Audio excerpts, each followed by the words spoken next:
Oh,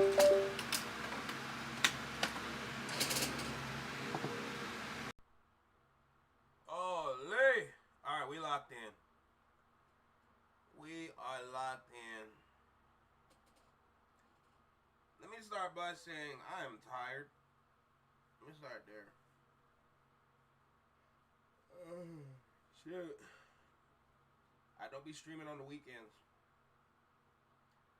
I don't be streaming on the weekends because I'm exhausted from work. Anytime, let me tell you something. Anytime you see me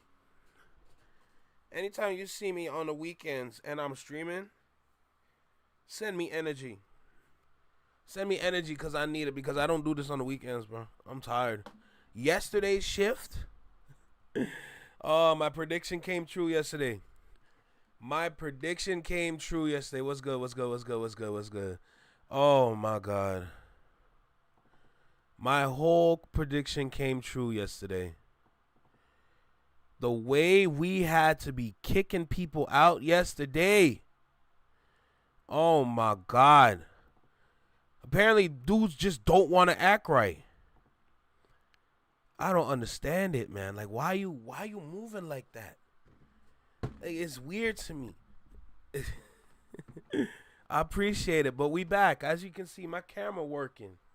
Would you look at that? Oh, my goodness. Yeah, the referee got your job. Boy, don't work my job. That's all I'm saying. This security lifestyle, especially when you work at these joints where the age, the lowest age that's allowed in is 19. It's 19 and up. When you work at these joints, oh, it's going to test your joints. These joints going to test your joints. At least I never got into a fight. But the way I had to be, at least yesterday, I kicked out around 9 people in total. Thankfully, ain't nobody want to swing on me, so that was cool, I guess. You know, but I really don't be doing this on the weekends, but I need to get to this news, man. I got to make up for yesterday. Because yesterday, the way the camera just wanted to not do its job yesterday, oh, my goodness, that had me bothered. I was bothered as heck. But we locked in. We are here, and we are going to get to this mess, all right? So, man, where do I begin? I guess we should begin where we left off. I think that's what we should do. I think that's the best thing that we can do right now. So, let's go ahead and finish up where we left off yesterday. Just to, like, restart my brain, because I ain't gonna lie, my brain gonna need a jolt. Okay, my brain is going to need a jolt right now. So yeah, but before I even get started, I hope everyone's enjoying themselves. What's good? Weapons? No weapons. Yeah, no weapons, just hands, straight hands, literally.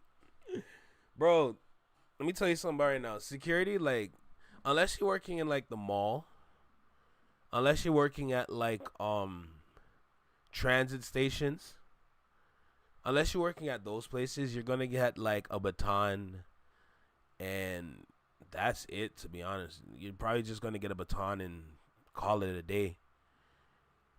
You're not getting no weapons. And keep in mind, you have to buy the baton. They don't supply you with these things no more. You have to go and buy it, which is stupid, but you know, that's Canada.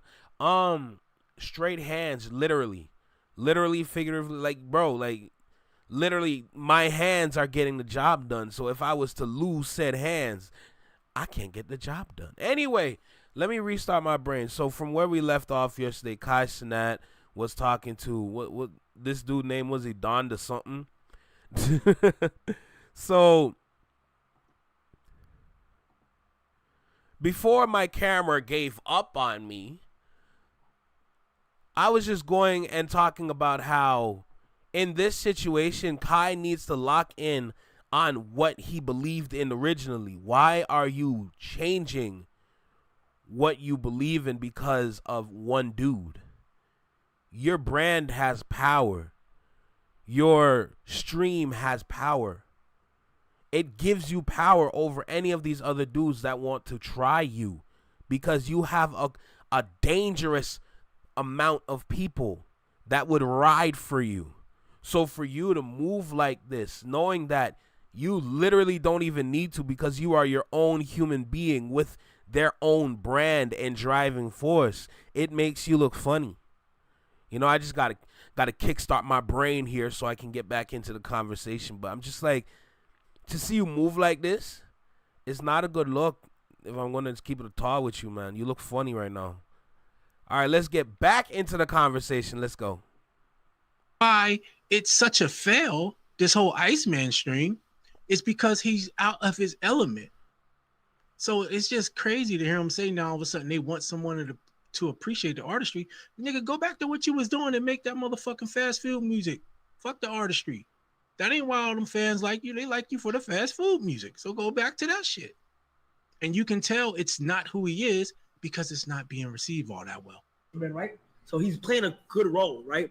He's the first rapper to ever preview shit like I'm gonna stream. Yeah. Perspective, like a live stream.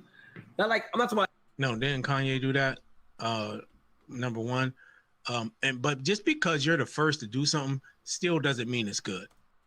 I don't even know. I don't even remember if that was a live stream. I think that was like a video on Instagram or a video on Twitter where Kanye previewed all of the lights.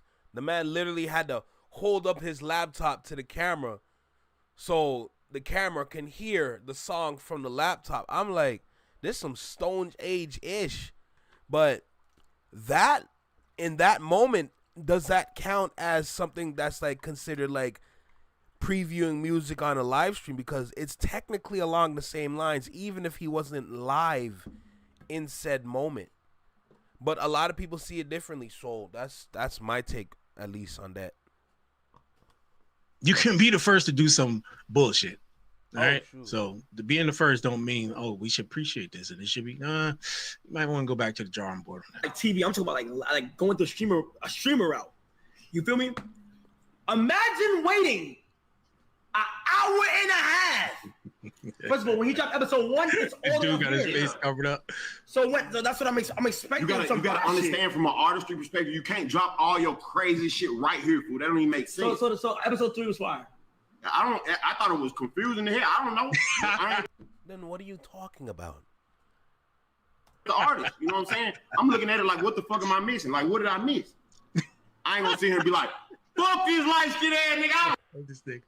He just dissed it without even saying it, though. He's like, shit, I don't know. I'm just saying. I'm telling you what the man.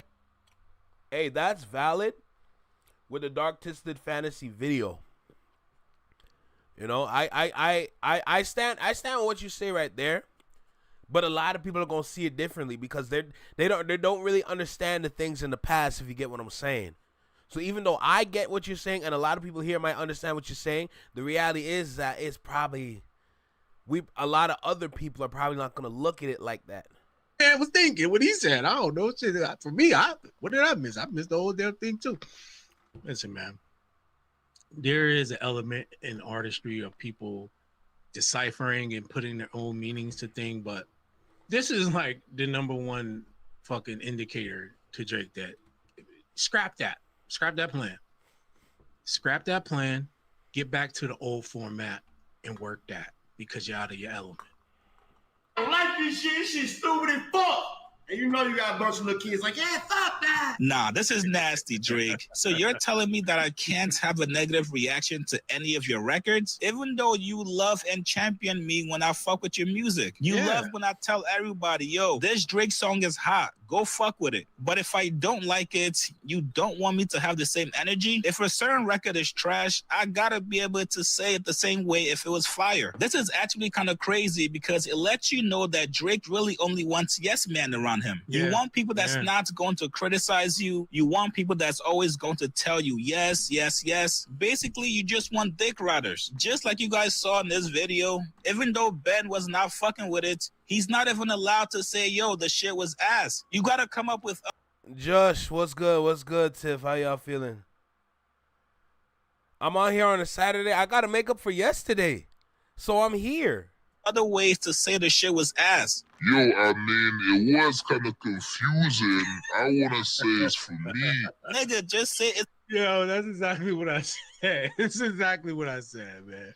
He basically was throwing shade on it too. He's like, I don't know what you said. Like, what did I miss?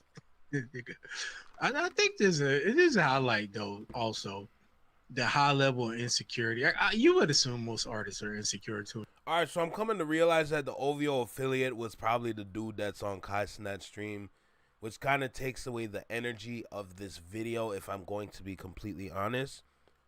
Because if it was somebody else besides this dude that is talking about this, then this video would have more power than what it originally would have. But sitting here and then realizing that the affiliate was the dude right there in the do-rag, it kind of takes away that energy from this video if I'm going to keep it tall. Everything that we're saying in here right now, it matters for sure. But the fact that that's the affiliate takes away the fact that, bro, this ain't something that we can really push, if I'm going to keep it honest with y'all. It's definitely an important video because it shows that even dude didn't even know what to understand. And at the same time, it triples down and quadruples down that he only wants yes men around him. But after those points, there's not much left to that video, if I'm going to be honest. It just looks like we got Kai trying to get a friend back, even though the friend is not even a friend, to be honest. The friend literally, and also in this situation, confirms that he's not even your friend. Y'all using each other's star power. That's it. And when you working, especially at that level, it's a lot of using people. You're not always going to be liking people. You're not always going to be friendly with people. It's a lot of the times you're using somebody else's likeness, somebody else's talent, somebody else's audience to collab with. And that's how y'all build y'all friendship. That's it after that. There's no real friends. And keep it honest. The only ones that are real ones technically are the ones that you walk in with. And even then, that can get tainted because they can come and go. It's twisted, but that's what it is. So with this video right here, for me to come to that realization, I don't need to. What's good, Anthony? What's good, Allison? How y'all feeling? Out here doing so much facts. Sitting on the porch with your grandbaby. Love it. I love it. Love to hear it, Allison. I hope you're enjoying yourself. We got a lot of things to get to today. I'm going to try and best and keep everything within a certain time period. I'm aiming for about maybe 2.5 to 3 hours for today. So with the videos that we have to get through, hopefully we can do that. Tomorrow should be the artist spotlight, if everything goes well, because I don't think I'm going to be able to get to that because that's a whole other hour in itself. But, yeah. I know there's a Jay Nolan video I want to watch, though, for sure. There's definitely a Jay Nolan video I want to watch because best believe, like, from what I saw, it looked like a damn good video. So I think this is the one we finna lock in on for sure. Now, you know me. We don't need this intro at all. So let's go ahead and lock in. Hey, y'all see what Jay Tom is saying, bro? Let me go ahead and pin this. You know what I'm talking about? Come on, bro. Y'all see what he talking about? Let's get these likes up. You hear me? Let's have some fun today. It might be a Saturday, but we kicking back and having some fun, right? Right? All right, let's go ahead and lock in with this one, bro. We got Jay Nolan. Esso and all these Drake fans, they're still not understanding. I'm not going to say they're sitting here and crying because, of course, they're going to believe what they believe in, and that's rightfully so. But you guys are completely missing the mark when it comes to the conversation or the arguments that you bring up when it comes to not only their favorite artist, but as well as what they believe in, because they're confused and conflicted, and they're not even realizing it in what they're speaking. So let's go ahead and get started with this video. Let's lock in. Y'all do know how I start this, right? I'm asking for a friend. The friend is me. You do know I start this. So let's go ahead and make it happen. Yo. You. Right here. In the small box. Right here in the small box. Welcome back to Flex Mob Reactions. Only on the Flex Mob Network. I'm Flex. Welcome back to this channel. We got Jay Nolan. If you see this dude's face on any of these videos, you know that we going to have a very good conversation for sure. So, let's not waste any more time and lock in. Yo, Esso sitting there with Maul and Rory. And then we got Academics on the back end. Pause. Speaking what he believes in. For sure, y'all are entitled to what y'all believe in, but you're completely missing the point. So let's go ahead and lock in. Make sure you like, comment, share, subscribe. Let me know what you think about this video. Drop a comment down below. Let me know what you think about the reaction. Hit that notification bell to get notified when I drop my videos. Or why am I so high up? Or when I'm live, like right now. Damn, my bad. Did I hit you? I apologize. Let's go ahead and lock in with this one. Let's make it happen. The episode of Inside the Industry, your number one source for music, entertainment, commentary, and breakdowns. Hope everybody's doing well out there this evening. In this video, we're going to be covering Esso, who made a recent appearance on the Rory and Maul podcast. And in his appearance, along with Heineken, of course, inevitably, the subject of Drake came up, and he went into another rant talking about how bad it is. Hey, Tiff, after the last live, he deserves it. That's all we need to say. After the last live, he deserves it for sure. That Drake is not on the scene. How dreadful it is that he's not out here partying with the ladies and popping bottles and creating the vibes. I don't know how.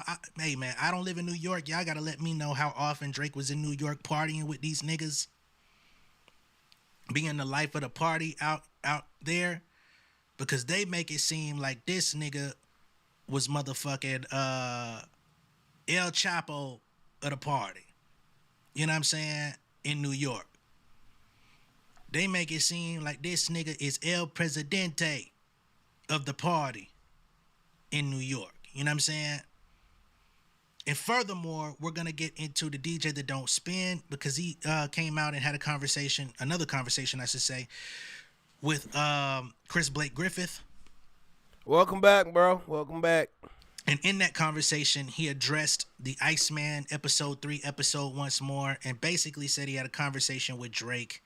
And I guess Drake started copping pleas as to why it was so bad, and did a whole little, excuse rant to gain sympathy from the DJ that don't spin.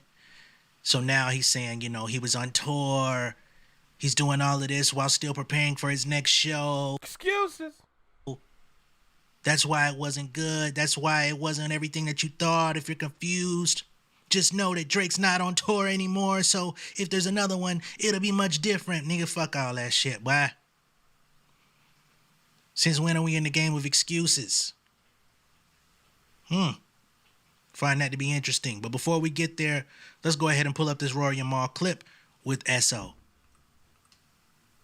With Game Dash, Yeah. I say a little bit of shit. I say I think I said on Bag Fuel, I said I think he's getting slandered, and people say why you getting slandered? I said, but Jay-Z doesn't have to slander him. Jay-Z's just everybody's favorite.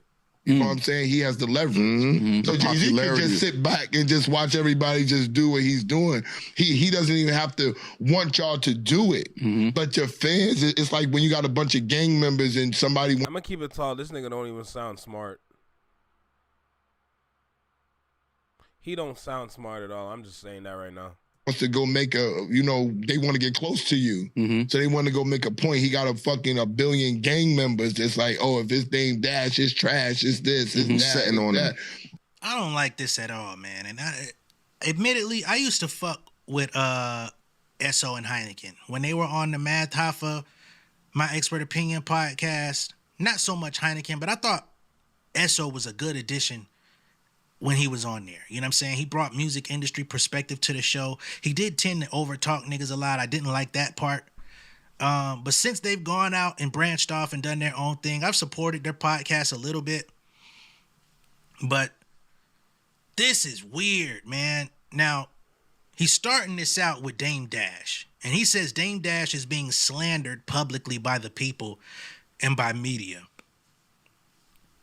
You know, the same type of slander. Dame Dash is making himself look crazy. Quickie, do your thing. And Anthony, it's kind of scary. If I'm going to be honest with you, it's kind of scary. That Dame Dash put out about people for the last decade. Right? Calling everybody who opposed him a culture vulture. Calling everybody who opposed him broke. Everybody who opposed him wasn't a man for having a job. Wasn't a man for not being a CEO of a company. The very same slander that he put out on people, I guess he never expected he would meet a day that it would come back around. So now we got people like Esso and others, I won't say who, but they're now trying to say, hey man, we shouldn't talk about Dame Dash. We shouldn't acknowledge the truth during his rough times, basically. And that's just not how the world works. What you put out is exactly what you get back, right? And there was a lot of people out there that knew that the pendulum was going to swing the other way. I'm not against Dame Dash. I grew up nearly idolizing the dude. I respect Dame Dash and what he did.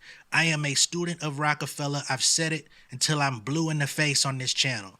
You know what I'm saying? So much so that people think I'm a paid correspondent for Rock Nation. I'm certainly not. You know what I'm saying? So that's not what's going on. But he just gotta deal with it. He made videos with his teeth out. He made videos with his eyes looking crazy with a patch on when he could have just postponed it. He the one that did all the interviews. He the one that been taking bags to sit down and shit on people. And now when people have the opportunity to say, hey, it's your turn, he don't like it. But we're going to get back to it.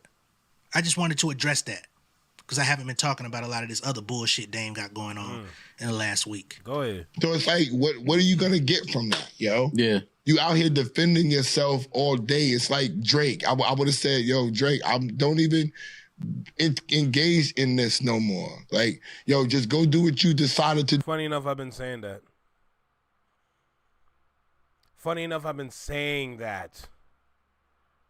I've been saying that for a minute.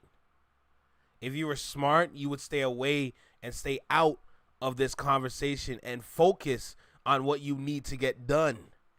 And that's make better music. If you claim to be the person that you say you are, you should be able to make better music, no problem. But the layers are starting to be peeled away because it's not looking like you're the kind of person that you say you are.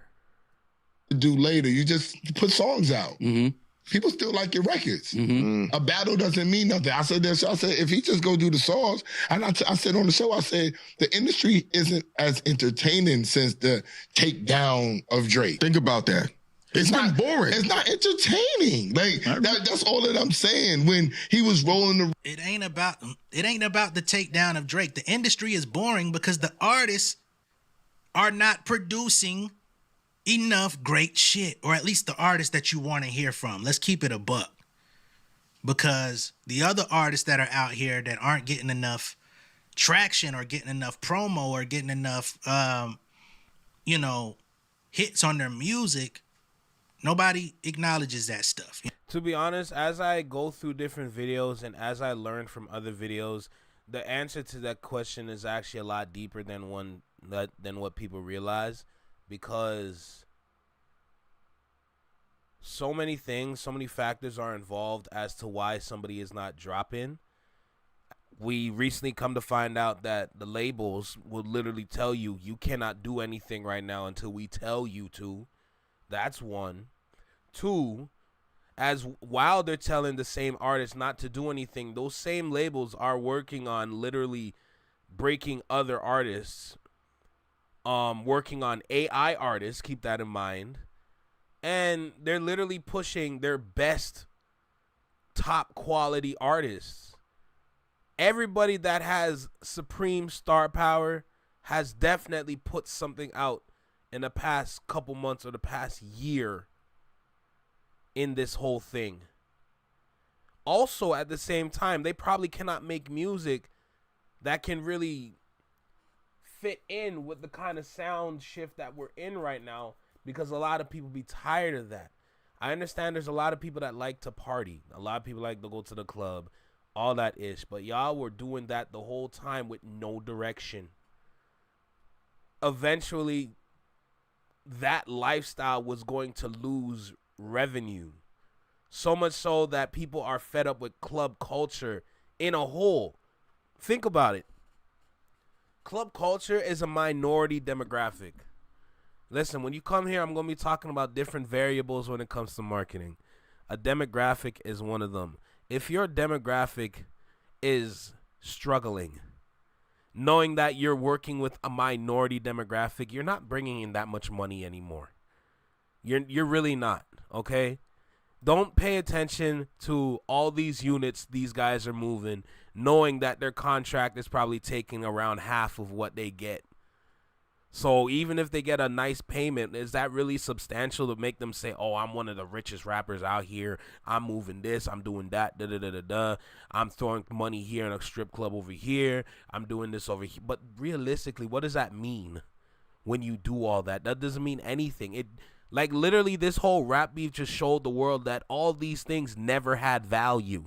None of them ever had value. And I literally sit back and laugh because everybody really thought, oh, if they're doing this, they're that guy. Says who? What? Who deemed that the thing that makes them great? Because that doesn't mean anything. But what it is that they're trying to attach things to simple actions to make it seem like these are substantial movements. And when you peel those layers away, the reality is that that ish means nothing. If we're going to be honest. It's sad. Drake will never stop being a hoe. Valid. It's a cluster F in the label. Absolutely. So there's a lot of things that go into this. So when I sit back and I hear Jay Nolan talk about like this. Keep it a buck. Because the other artists that are out here that aren't getting enough traction or getting enough promo or getting enough, hits on their music, nobody acknowledges that stuff. You know what I mean? That's just a couple variables that he listed off. There are so many different things. Like, think about it. The way that music can branch off into so many different things. Think about the source of where the music comes from. And that's a lot of the time the labels. Of course, you can say the distributors, but to keep it simple, looking at the labels. The label, there's so many different things when it comes to the label, when it comes to pushing music. So when you look at the music and you see the music struggling, you have to look at what's going on with the labels to kind of understand and figure out what are they doing. Maybe are they doing something wrong? Maybe it's like, oh, we don't need this person right now because what they've been doing for years has been on a decline, like et cetera, et cetera. So many different variables. Even on my channel, when I try to talk about certain other artists, outside of the scope, they get way less views. It ends up being almost a waste of time when it comes to finance versus time investment in creating. Mm-hmm. You get what I'm saying? But let's just keep it real about this situation. It ain't about Drake. Drake is only one person. Drake can only put out an album at a time. Drake can only make songs with so many people. And what have I been saying about when you rely on one person? When you rely on one source for all of your information, all of your knowledge, all of your just daily life action, etc. When you rely on all these things from one source, and then you expect that to be dominant for years, knowing that you're literally burning your source out, and you expect your source to be moving on all cylinders at all times, knowing that this is not a robot, and eventually things are going to start falling to the left. It's not realistic and it's not smart to do. Putting all your eggs in one basket, knowing that there's a hole at the bottom of the basket, you're literally going to lose some of those eggs eventually. So instead of doing that, why don't you put some value into artists that are probably not at that level, but you can push more music from these high-level sources that can outweigh this one source, because you can't rely on it no more. It's literally better to do it like that, because to rely on one, you're taking a risk. And of course, the reason why it's been working is because UMG has been making sure that the risk that they take works. It's like a risk and a reward kind of situation, but you're kind of holding up the risk so that you can maximize on your reward. And it's crazy, but it's been working this whole time up till now. Well, at any given moment, if the industry is boring, it was going to be boring, including Drake. As a matter of fact, it's been boring, including Drake, because the nigga ain't went nowhere. He ain't stopped dropping music yet. Yep. He just dropped an album at the top of the year. What's wrong with it for the fans? And that's another point. All these people be talking about, oh, the industry is boring without Drake, even though your brethren has dropped over 50 songs. And then you're sitting there saying it's been boring, but yet you've been getting music from the same source that you relied on. You see what I'm talking about? You burnt out your source. The people don't even realize it. They're like, yo, where's Drake? Where's Drake? We're supposed to be getting music. He's been dropping this whole time. He didn't go anywhere. He's been right here in your faces. And y'all niggas out here talking about, hey, where's the boy? I don't see where he be at, bruh. I kid you not, like I don't understand. And then he just walking by on your right side like, I don't see him. Where is he? Where is he? Why hasn't he been dropping yet? There's a whole 50 track right here. Like, I just don't get it. It's been so boring without him. We need him. Really? Chris Brown's concert had all the bitches. Mm-hmm. I'm not gonna lie, right? Mm-hmm. But when Drake was in town, it was like a hysteria. It was a thing going on in New York. It was 5 days and parties here and fashion here and Shit was chicks exciting. over here. That's how it was going. I don't know what it is about him and the people he brings. So I have a great question. So knowing what you know when it comes to New York, my question is, have you ever looked at any of the artists that y'all have here and tried to grow them into being what y'all need instead of relying it from somebody that's not even from America? Have you thought of doing something like that? With all the OGs that you got all over New York, y'all never sat down with any of these potential artists that you see value in and said, we are going to invest into your likeness so that we can grow you into a substantial artist that the city needs. We are going to make sure that the music you make is going to feed and provide for the streets in New York. Have you ever thought of doing that? Y'all don't even know how to invest correctly, bruh. That's so crazy. Y'all don't know how to invest correctly with all those artists that you have running all up and down the city. Y'all never even, you see how blind everybody is? Like, when I hear these dudes talk, it's like everywhere you look, it's like you can't see. It's like you really can't see. Y'all have your own artists and don't even try to build up any of them. Invest in somebody. The reason why Drake worked is because somebody invested their time and their money into his future to put him into this upper echelon scale that everyone sees him at. Why haven't you stopped and think about who here can we do that for so we don't need to rely on this?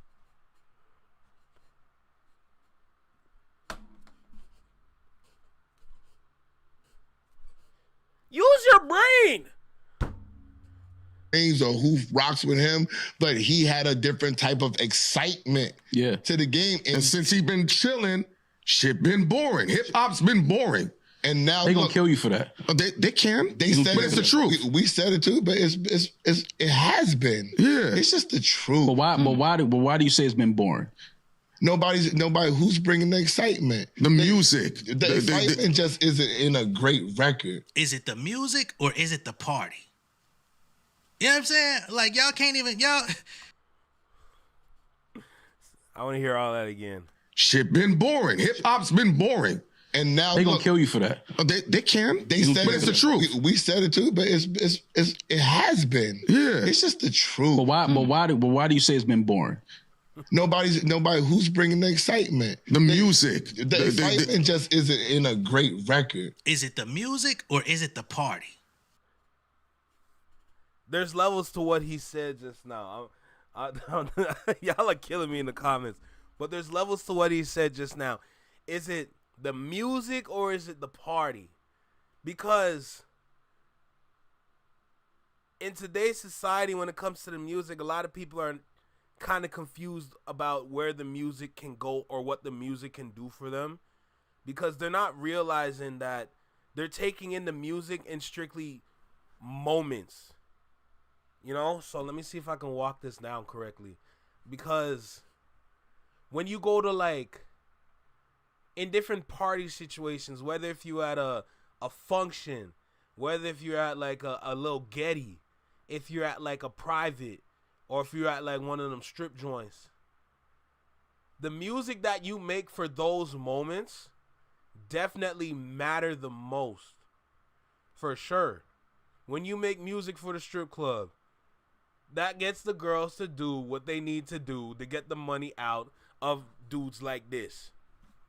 Right?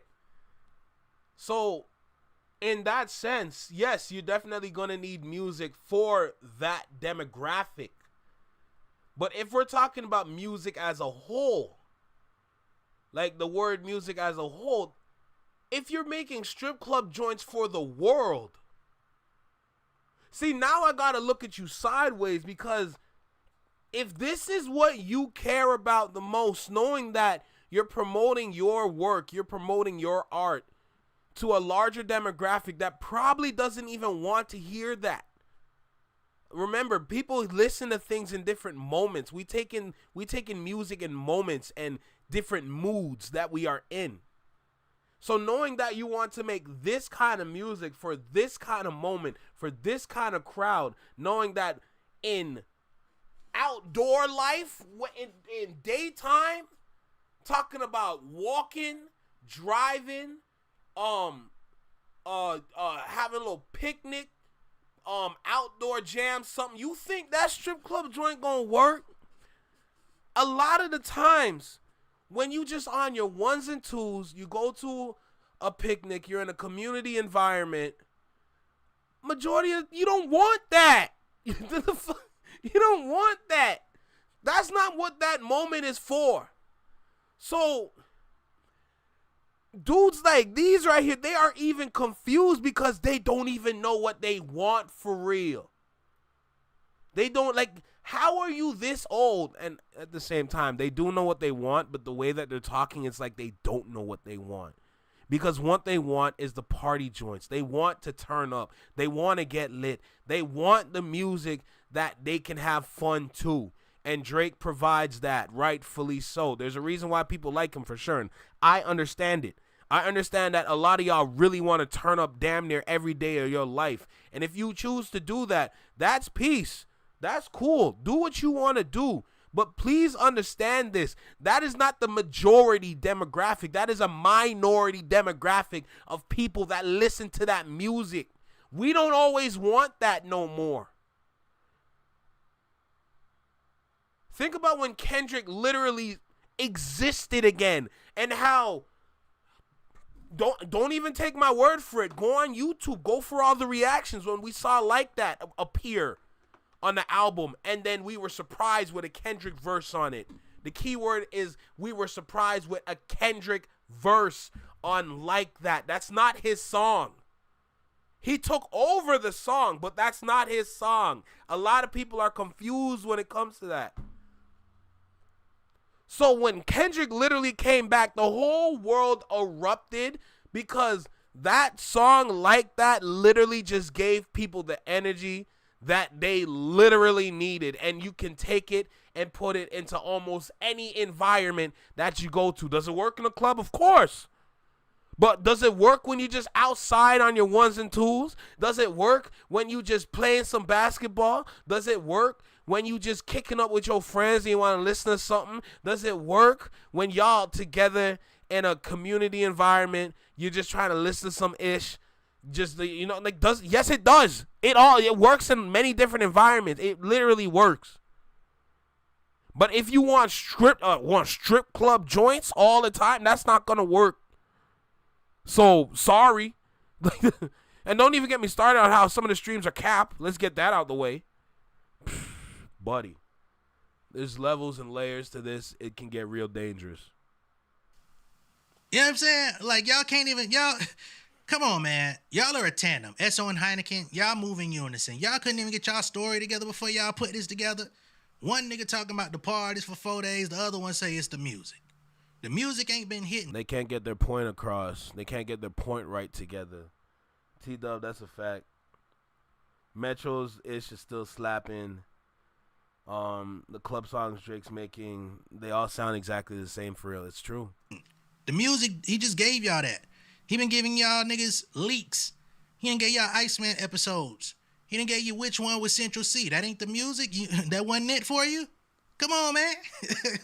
And before you OV hoes get in here talking about some, oh man, this nigga Nolan is always emotional when it comes to Drake. I'm having an amazing time. I'm not emotional at all, my boy. I'm having an amazing time. I feel great. My aura is great. Ain't that what Maul said when they left Joe Budden? My aura is beautiful.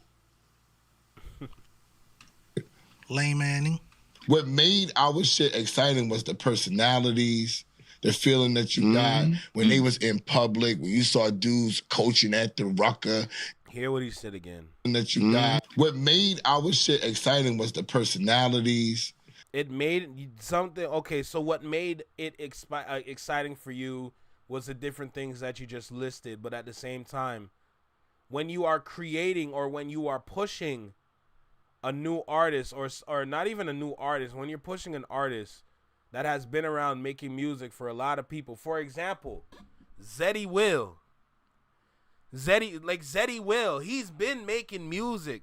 Now, it's the younger generation for sure, but that is somebody y'all can invest in because he's been having a generational run on TikTok with the tracks that he's been making because almost every track that he's dropped has gone viral with the dance. Y'all should be investing in Zeddy Will. In fact, let me confirm this. Let me confirm this real quick. Hold on. Let me confirm this. Let me see. I need to make sure if I know where dude is from.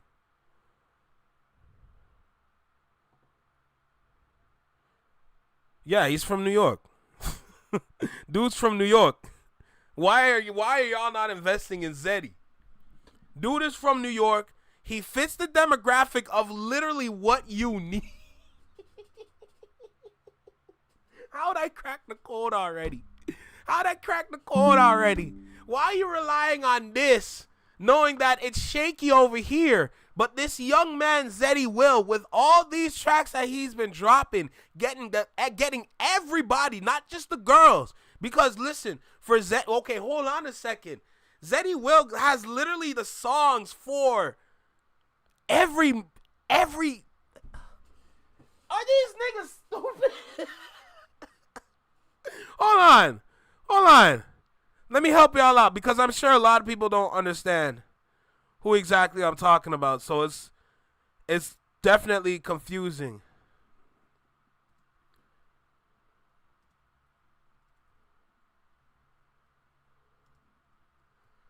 Let me help y'all understand who I'm talking about.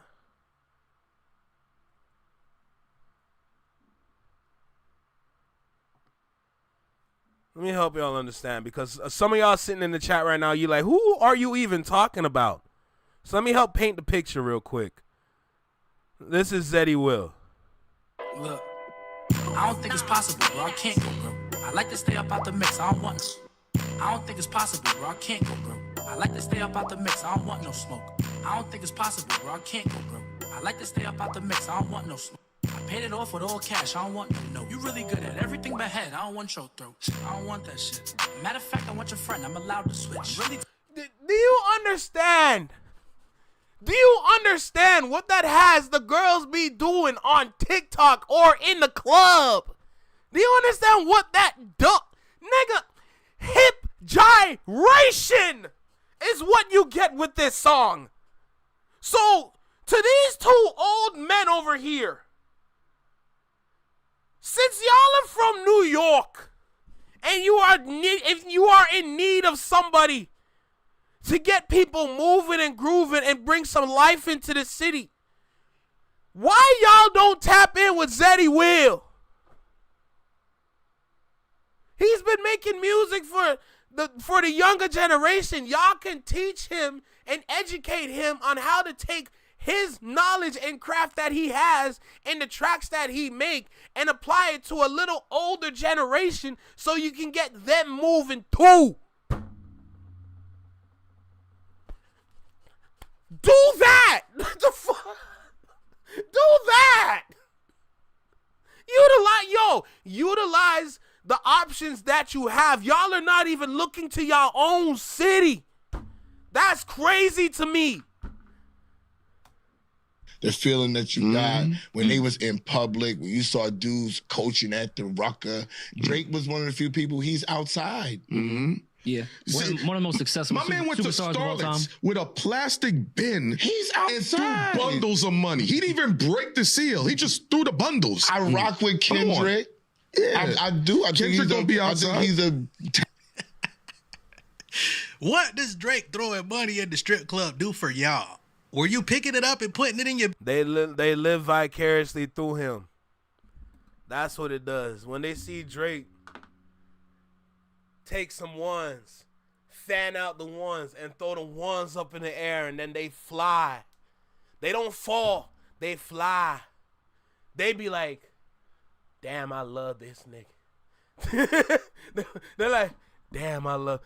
Just look how gracefully the money just fall. And then you see money fall like confetti. And they're like, damn, I love this nigga.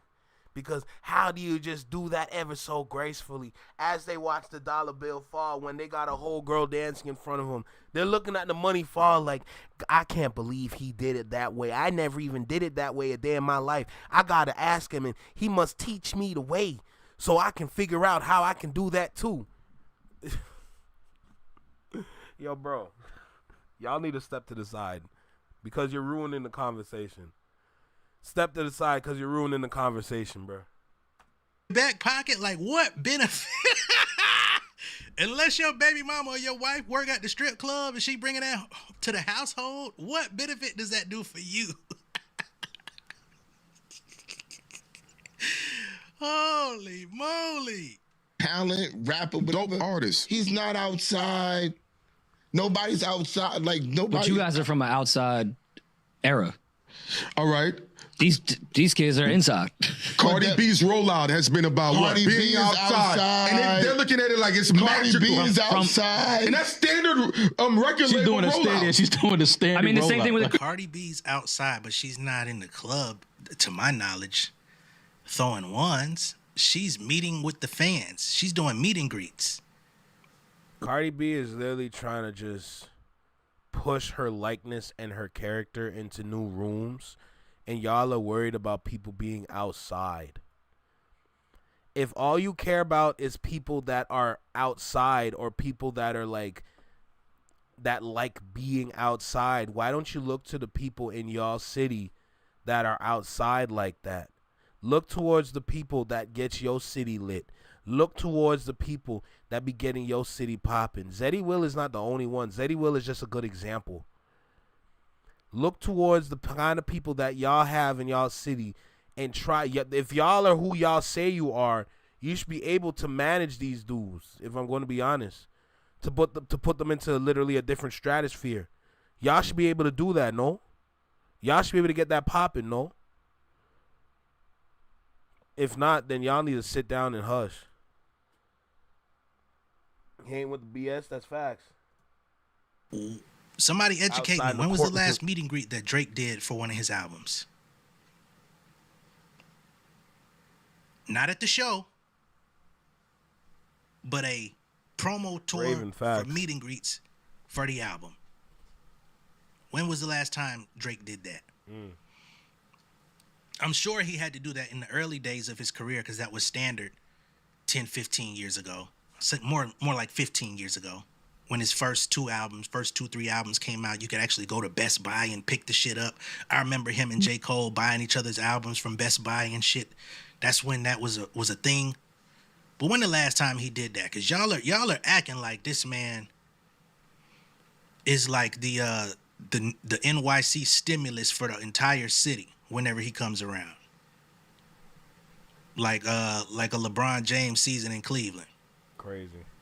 The Clips, I loved their rollout. Standard but it was rollout. a very, like, they just did what anyone had done before. And the kids thought it was magical. Because they watched they it was from their outside basement. a little bit. They weren't outside. They watched the artists be outside. The Clips was outside. They was accessible. They did shit downtown and Yes. they had outside concerts and they were popping up over here. It gave you the air of accessibility just because they decided to come outside and make their face seen. Right. Nobody, if you can reach out and touch somebody, if Nicki Minaj was outside, and I'm not talking about being in the clubs, I'm just talking about if we saw her somewhere beside an award show or something like that. So it's not about the club, it's about where you see them at.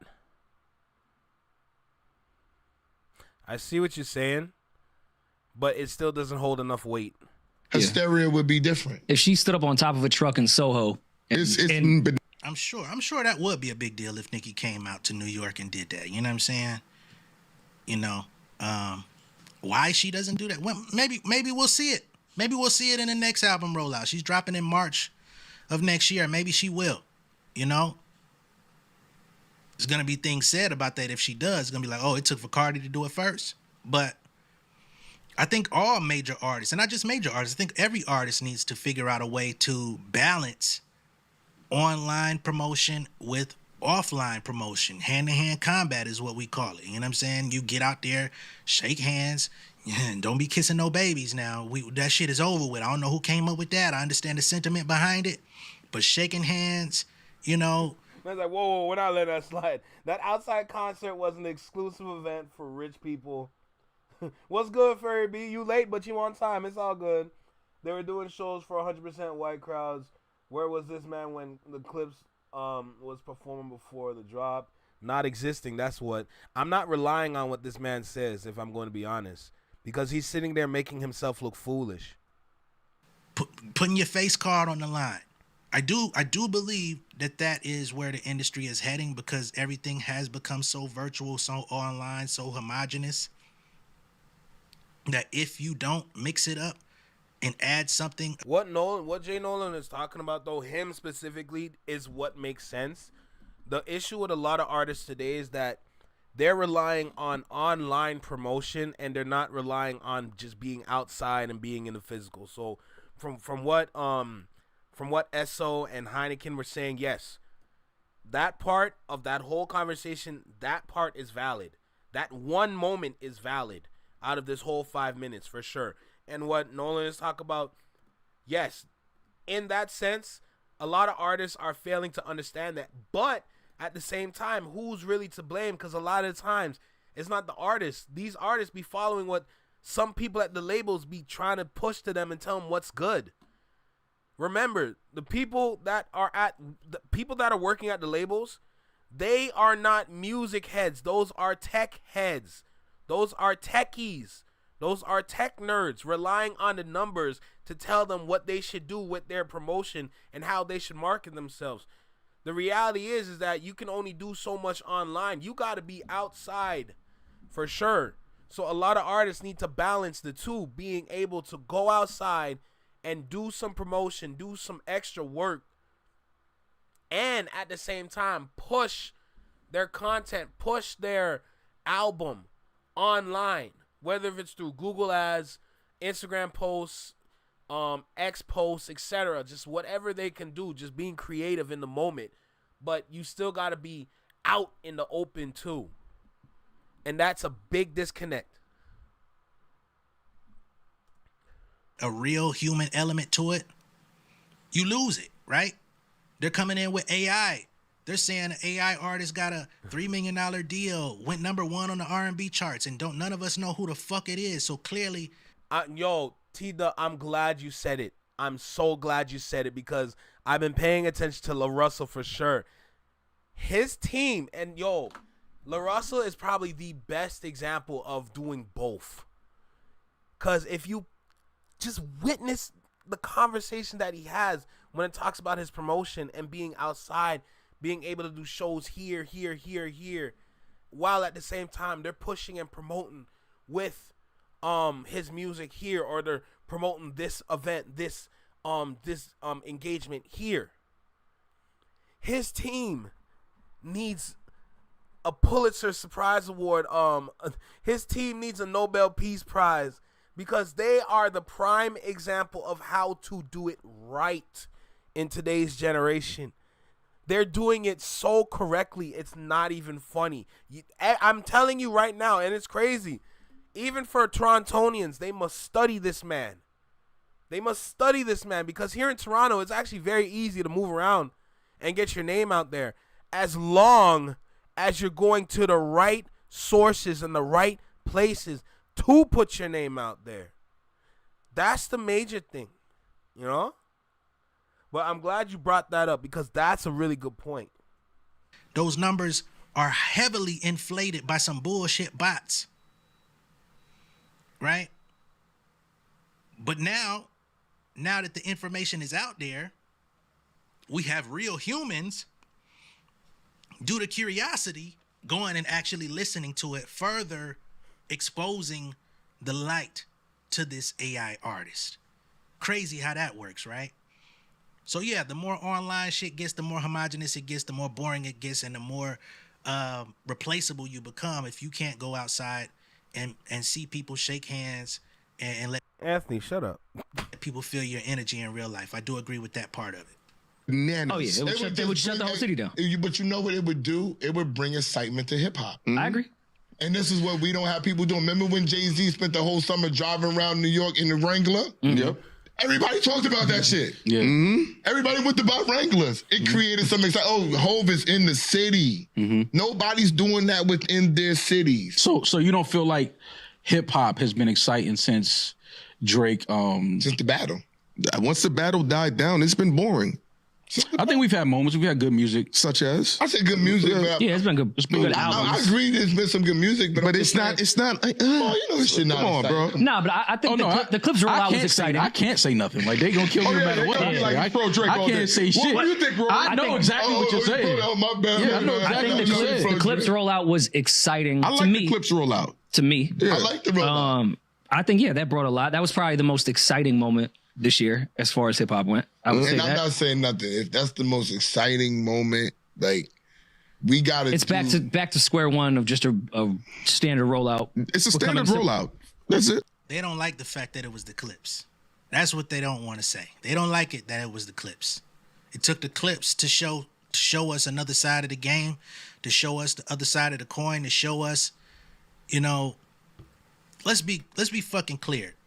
Yeah, the coke rap, blah, blah, blah, blah. The most talked about song off the album is The Birds Don't Sing. You know what I'm saying? And that's carrying. They perform that shit at the Vatican. So that lets you know that hip-hop, the spirit of hip-hop is still alive. I don't know if it's alive and well. But Anthony, that just goes to show you that they're not paying attention to that side of music. They only want to pay attention to the side of music that gets the place lit. That's all that's like literally from the beginning of this conversation, you can already tell that's what they care about more. 'Cause they think, and remember, it's a minority demographic, but the thing about why it works is because even though it's a minority, they're able to maximize on that minority demographic's revenue so it can fuel their pockets.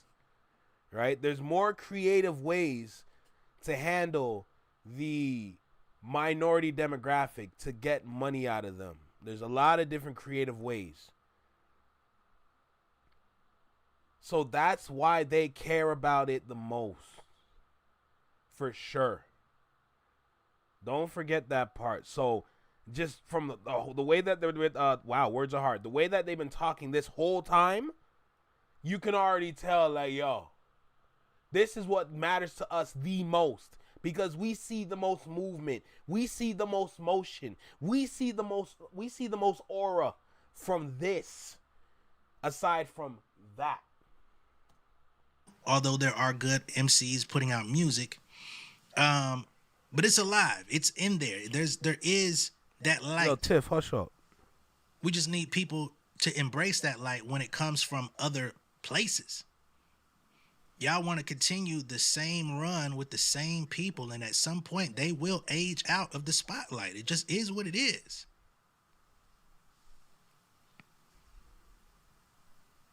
But it worked. And look what the point of a rollout is to work. Think about it. They had to do. And when I say age out of the spotlight, I'm not talking about literal age. I'm talking about like your run is.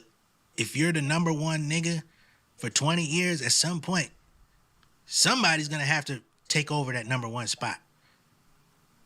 You're not gonna be Michael Phelps first place when you're 80 years old.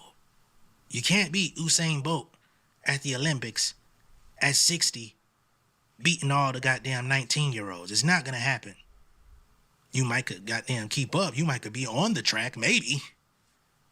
If you're in extremely good health, but you probably ain't gonna win that bit. But I'll let Evening finish. All of that. I like Cardi B on the train better than that. Yeah. I like Cardi B fake selling the CDs. Like I'm enjoying that. Yeah. You know what I'm enjoying for hip hop? Like I'm off tilt. The Commodore skits about the hip hop story. Yeah. I'm enjoying that. Yeah. So that's SO and Heineken reiterating once more. They're basically enjoying things that they can physically see.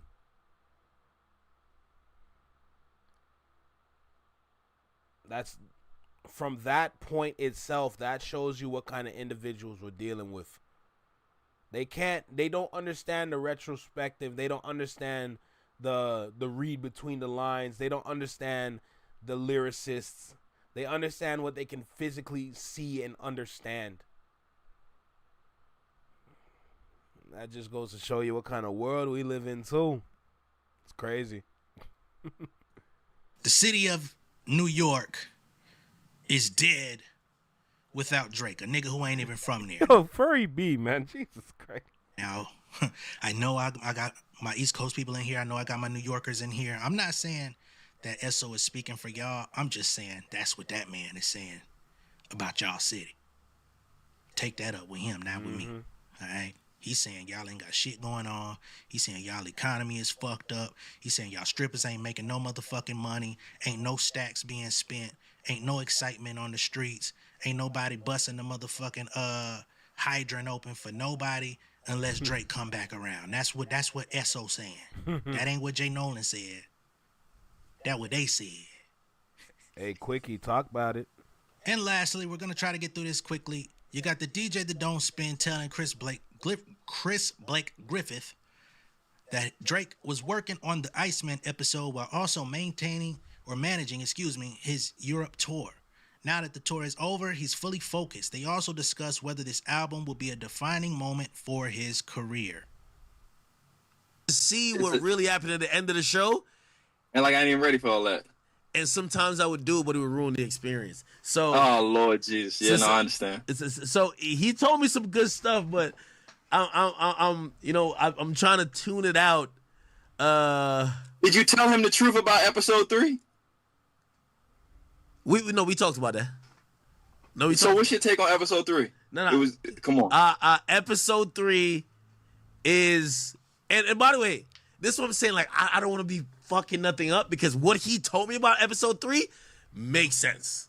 It fucking makes sense. Okay. And I'm not even saying to gas. And I know everyone's like, yo, why are you gonna say it if you're not gonna like just fulfill the mission and just like keep it all the way 100 with whatever it is?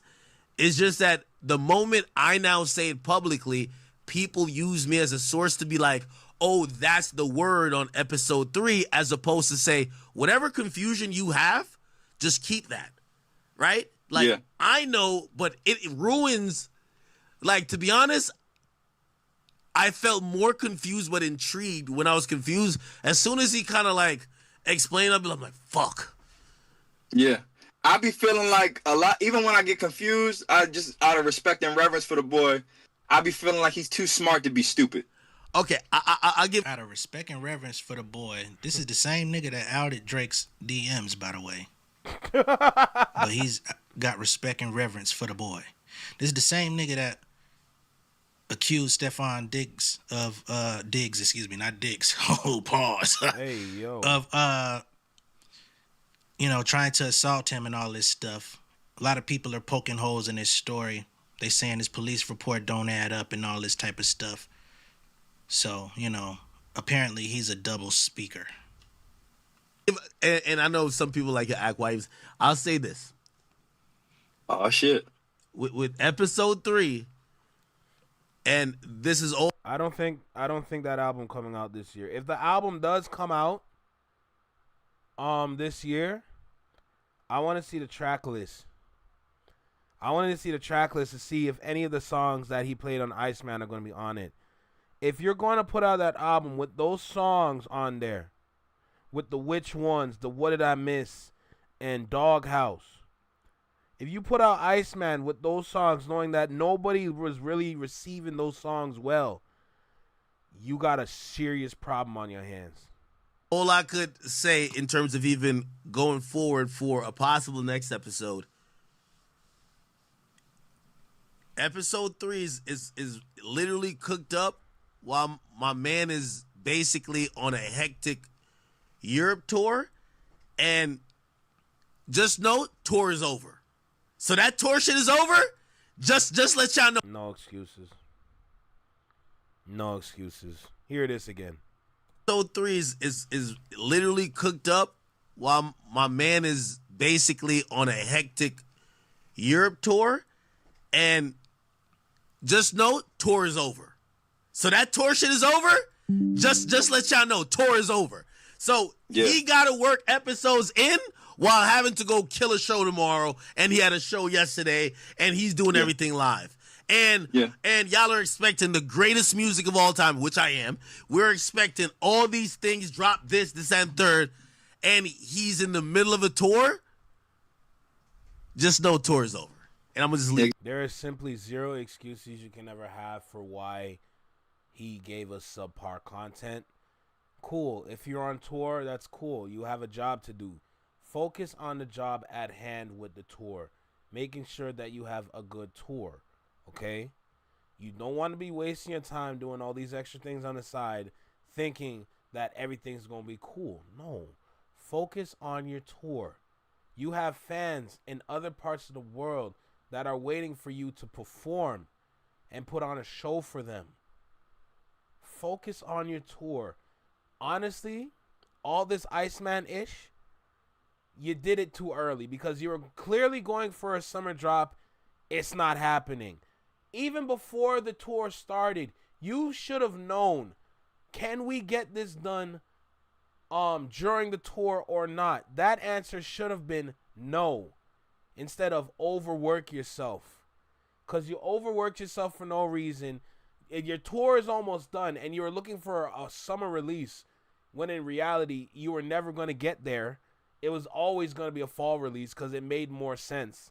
If you finish the tour now and then you have all this free time for Iceman episodes, honestly speaking, you could drop these Iceman episodes damn near back to back and then drop the album, and that would make it look better than what it looks like now. Y'all are not planning correctly. Exactly.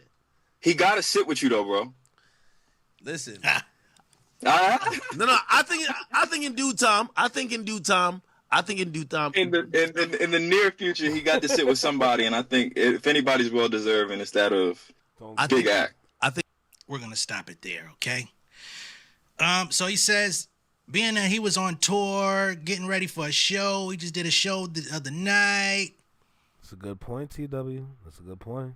That the Iceman episodes were lackluster. because he was multitasking with his tour. He had too much dip on his chip, too much on his plate.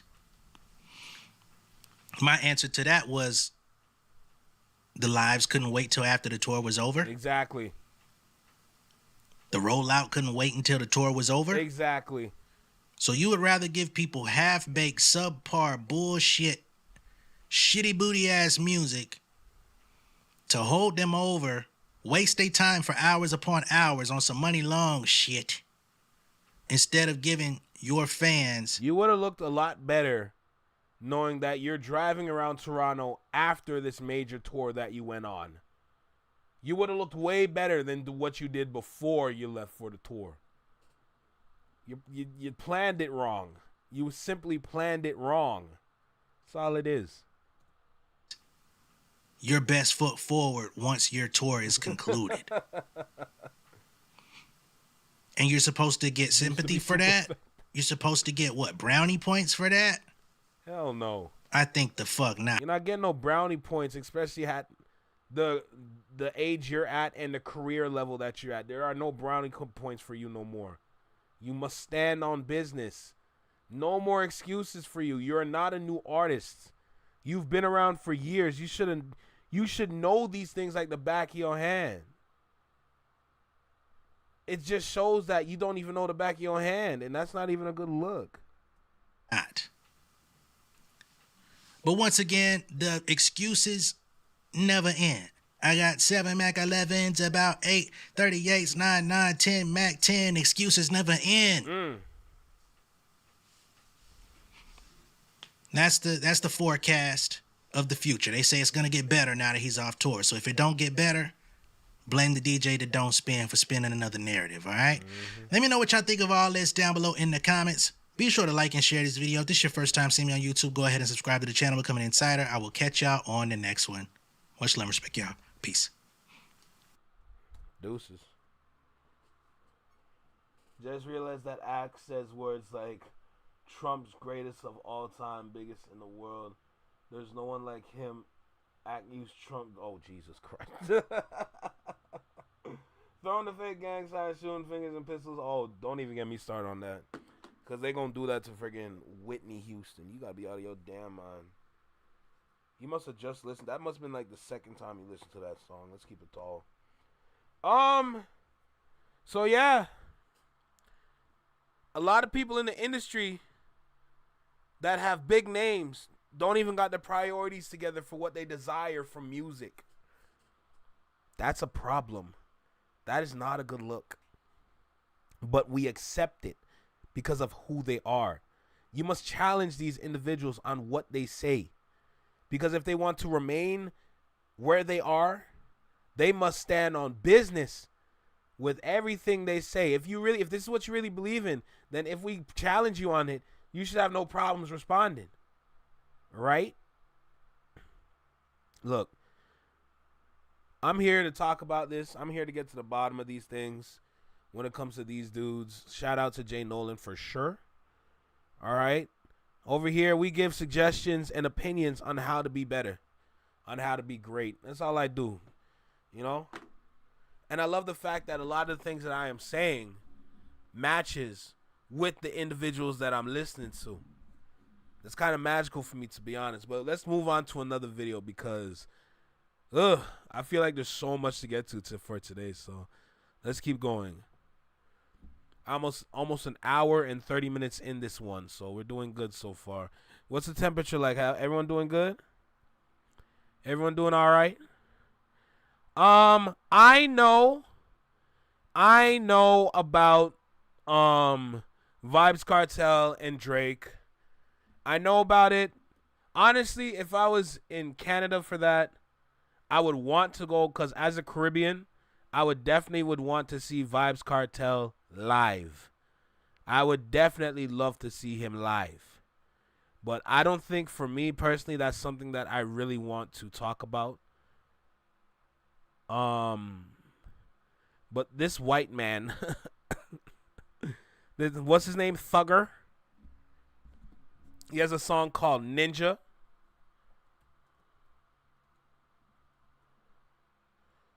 Apparently, he has a song called Ninja. So, let's see what that's about.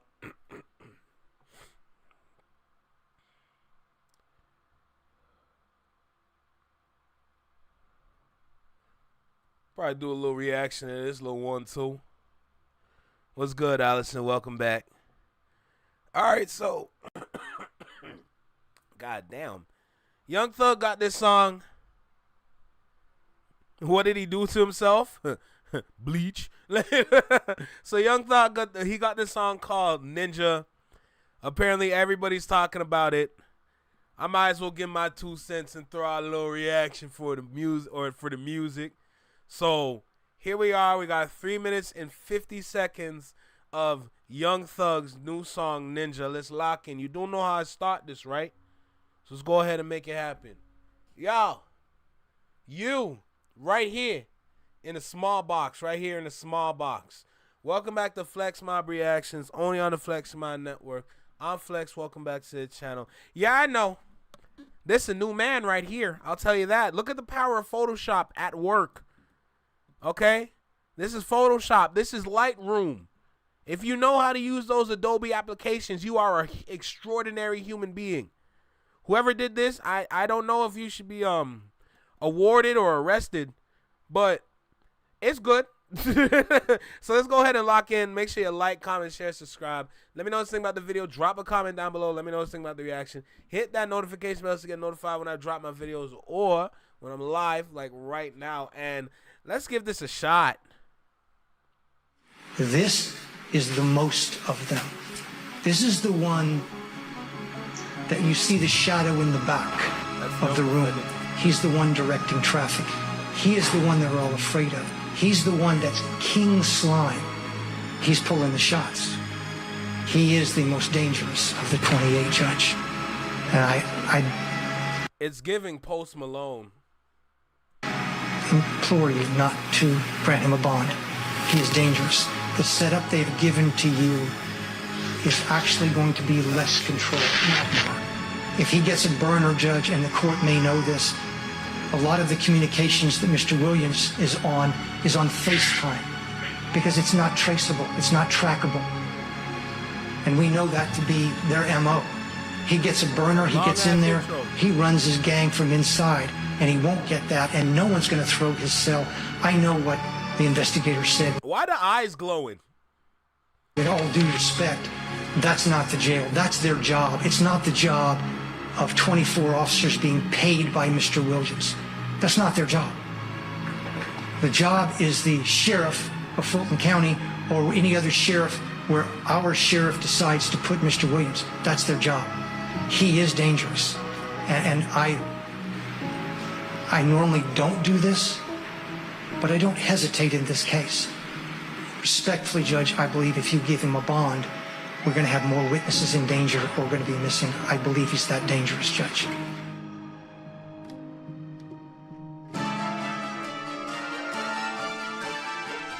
Yeah! Spider! King Spider. Why? Why did you think that was necessary?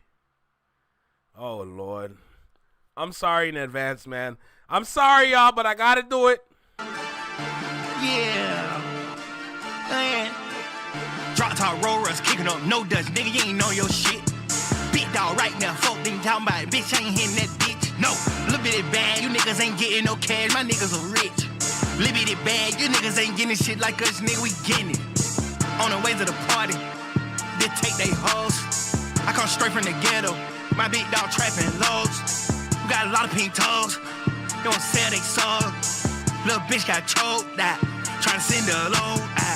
We trapping. He's saying a whole bunch of nothing. This man saying a whole bunch of nothing. I ain't gonna lie to you. And rapping your bitch, let's go. We putting this shit on head to toe. Whoa, we sell like the stadiums, yeah. Let's go. We putting buckets on the hoes. Whoa, my nigga on trenches to get. Let's go. These fuck niggas selling they soul. Whoa, we pop it wherever we go. Let's go. We selling these little niggas hoes. Yeah, it's King Spider, man. These niggas look up to us. That's a fact. Everything we do. But everything we do is a translation. Roll me up some stanky fucking danky, yeah. They follow us cause it ain't then we. And they want to get the party lit to this for sure. Hey, Thug and all them want to get the party lit for this for sure. They trying to get that party lit. Stupid ass. Ain't it, yeah. Big baguettes on the ship, I sank it, yeah. Every time they play, we spanking them, yeah. Want a whooping, son? When she can't get a hold of you, she call me, yeah. I'm the one left the Gucci socks and your sheets, yeah. Talking cars, I got every animal in my fleet, yeah. Sorry, what the hell is this? What the hell is this? Yeah. I chop out the beat. I chop down the freak. Woo. The spot got a reek in it. Hey. It's smelling like Baccarat. Woo. Victoria's Secret. Okay. I bought it a Birkin and Kales. We do it Chanel. They want to be just like us and all they bitches can tell. Nigger. I'm calling my ops, nigger. What? And I play with No. On the beat. I chop down the freak. Woo. The spot got a reek in it. Hey. It's smelling like Baccarat. Woo. Victoria's Secret. Okay. I bought it a Birkin and Kales. We do it Chanel. They want to be just like us and all they bitches can tell. Nigger. I'm calling my ops, nigger. They better not play with me, nigger. I sleep with the K with me, nigger. Some bad shit lay with me, nigger. My kids ain't straight, you nigger. I'm not fake, you nigger. Black diamonds today, I'm a nigger. I'm calling my ops, nigger. I'm calling my ops, nigger.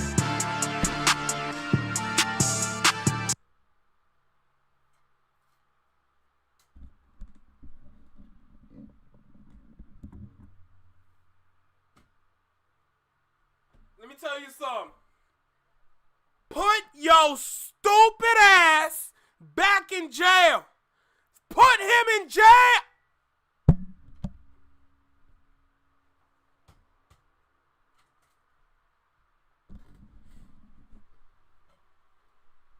Who authorized this?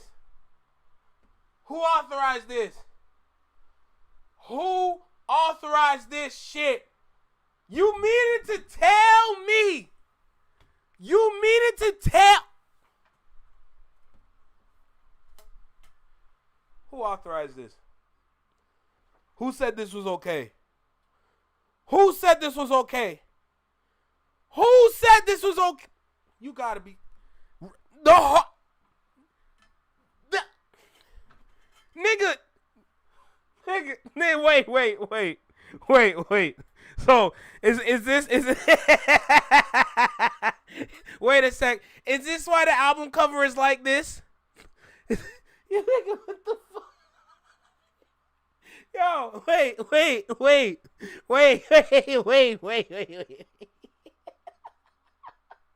Yo,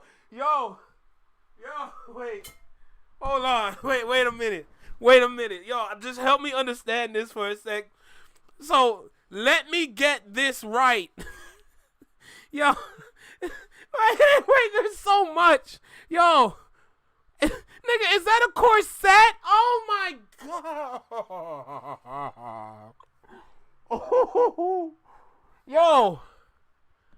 Yo, Mariah, get away from him. Get away from him. He is not safe. That man is not safe. Exit left. What?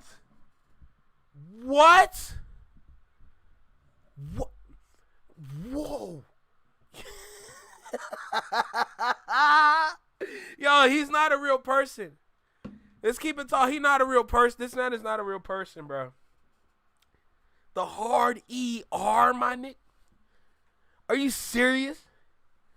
Are you kidding me right now, bro? Yo, there's so much wrong here. There's so much wrong.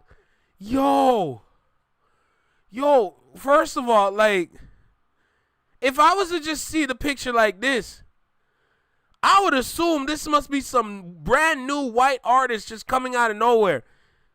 Come to find out, it's Thug. And then I see this photo of Nick. Oh my God. Yo, this is a mess. Yo, this thing is diabolical. Yo, get this off my screen. Yo, get this shit off my screen, bro. You young Travis Barker. Yo, I haven't even been reading the comments. Like, Jesus God. Oh my God. Oh my God. Is this what the streets wanted? No. We never wanted him back like this, bruh. What that? Throw him in jail. What in the cake? Oh my Jesus. Oh my God. I can't believe I really just heard that shit, bro. This man said the hard ER, fam. That's insane. That is so crazy. Yo, what? What is going on in music today? That's my question. What is going on in music today? Because as far as I see it, none of it makes sense. None of this makes sense. Who thought this was a good idea? This is a horrible idea. Lord have mercy. This nigga's in a course that you bitch made nigga. Oh my God. Yo. Get this garbage off my screen. Get this garbage off of my screen now. Anything for a stream is insane, bro. These dudes are willing to... I have no words, man. Is this what we doing now for sales? Is this what we do for sales now? Is this how we move? Because as far as I see it, it doesn't make sense to be moving like this. It really doesn't make sense to be moving like this at all. Because this is so damaging to your career, it's not even funny. It's not even funny at this point. It's actually very concerning. Because you really thought you were onto something with what you got here. And I'm here to let you know right now, you're not onto anything. You're not onto absolutely anything. We're going to get back to her in a second. You are onto nothing. Yo.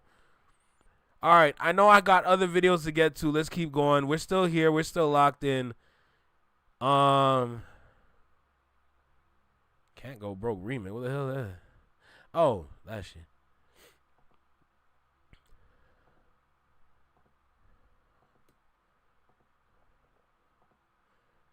What else I got? What else I got? What else I got? Oh, perfect. So, perfect.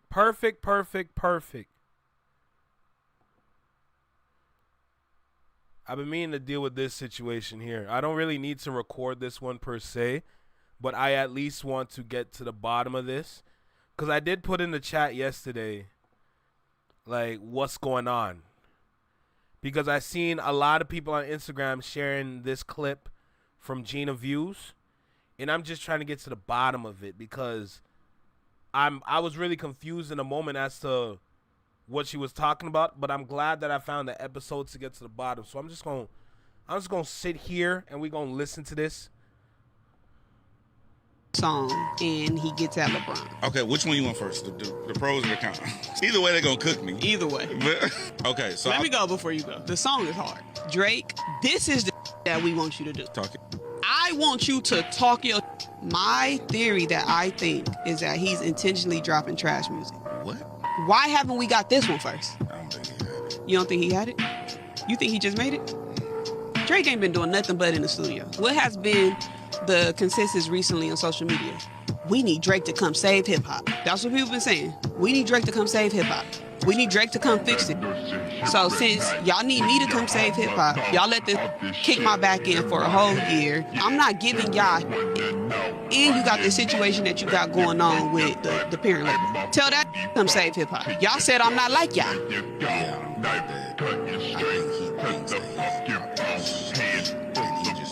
But he knows this is not 6 p.m. in New York. It's not 4 p.m. in Calabasas. I'm taking that from the perspective of him being lost. I'm probably tone deaf just because I don't think someone of that magnitude would have ego that would trash. Okay, I get what you're saying. So maybe trash is the wrong word. Okay, me. According to his standard, that's me. Okay. So I don't think that his ego will allow him to put out mid records. This record is substantially better than all of he's put out. I don't necessarily care to hear the Yeet-like records, Yeet-like beats, and like, you know, I don't want to hear that from him. I want him to rap. You don't want no YN Drake. I don't want YN Drake, but I also don't want Woes Is Me Drake. I don't know what happened. We're my friends. Like, I don't want to hear that. Like, everybody know what happened. Cool. I do like this song. I like this song better than all the other songs he's put out. So I'm satisfied if this is the direction moving forward. Why are we back to this double dip? Is it a record? Is it not? Who got the record? I don't got the record. Where's the record? I think that this might be a part of one of the episodes. It was like 2 kids that like stream or whatever that had put it out. So I do think that we were about to get it. What are we on? We would be on episode 4. So if this is that, I think that we probably were going to get it, but they leaked it so early. Or this is something that you didn't have for however long, and that's also why you probably upset about it, because you might have not wanted to put it out. Because he gets very direct. Or I'm kind of glad I found this one, to be honest, because I seen a lot of people clipping Gina, and I was confused in a moment, so I had to go and do my own research to kind of find like what they were talking about, because they were clipping the part where she says, "Oh, we need Drake, we need him in hip hop, we need this, we need that." That little part in this clip where she said that is what a lot of other people were clipping, and I'm here to let y'all know it's cap. She was talking from the perspective of the same people that was clipping her, but they clipped it in a way where it's like, oh, look what Gina's saying. And it's kind of disgusting, because you're kind of putting some smite on her character. You're kind of ruining her career in a sense by clipping it like that. Now, we're thankful Gina is Gina, and Gina don't give no F's, right? Oh, excuse me. But the way that they were clipping it, not a good look. Yes, she did say, we need Drake, we need him in hip-hop and all that jazz, but she was speaking from y'all perspective. That's not necessarily what she's talking about. What she's talking about, and mind you, they're talking about the leak song when he was dissing LeBron, and that's the one with Pressa on it, if I'm correct. Now, is it a hard song? I don't know. I'm sure it's good, but that's not my cup of tea. I don't listen to Pressa like that. But I do like the conversation that they had, because it's the same conversation everyone's been having. Stop doing this and do this. Now, the only thing about that song is that you're talking about somebody that don't rap. So, in reality, it means nothing. And there's no weight to that song, because you're just dissing somebody that hurt your feelings. And at least they came out and stood on business while you're still crying. So I'm going to stand on what I said. I'm not changing what I said. I still believe in what I said, but I like the fact that they're talking about something that I've already talked about in the past. I'm not going to revisit that no more, because it's already been solidified. I've been saying it, and I'm not going to change my words either. Stop making music like this and go back to what you did best and make those hits. Stop crying about your friends in the industry that you've been talking about for years that there are no friends in. Stop saying all this nonsense about all these people out here. You're able to rap about things. Do it. If you can't do it, learn how to do it. And that takes sitting down to do it.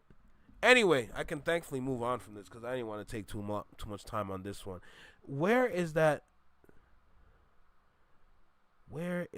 one video that I had? Or do I even have it at all? Yes. I got a lot of Instagram-ish today. I ain't got... Nah, for sure. He ain't got... It's true. Definitely true. All right, here we go. Now, this is something I do want to record. This is something I do want to record, because we're going to get to the bottom of this one for sure.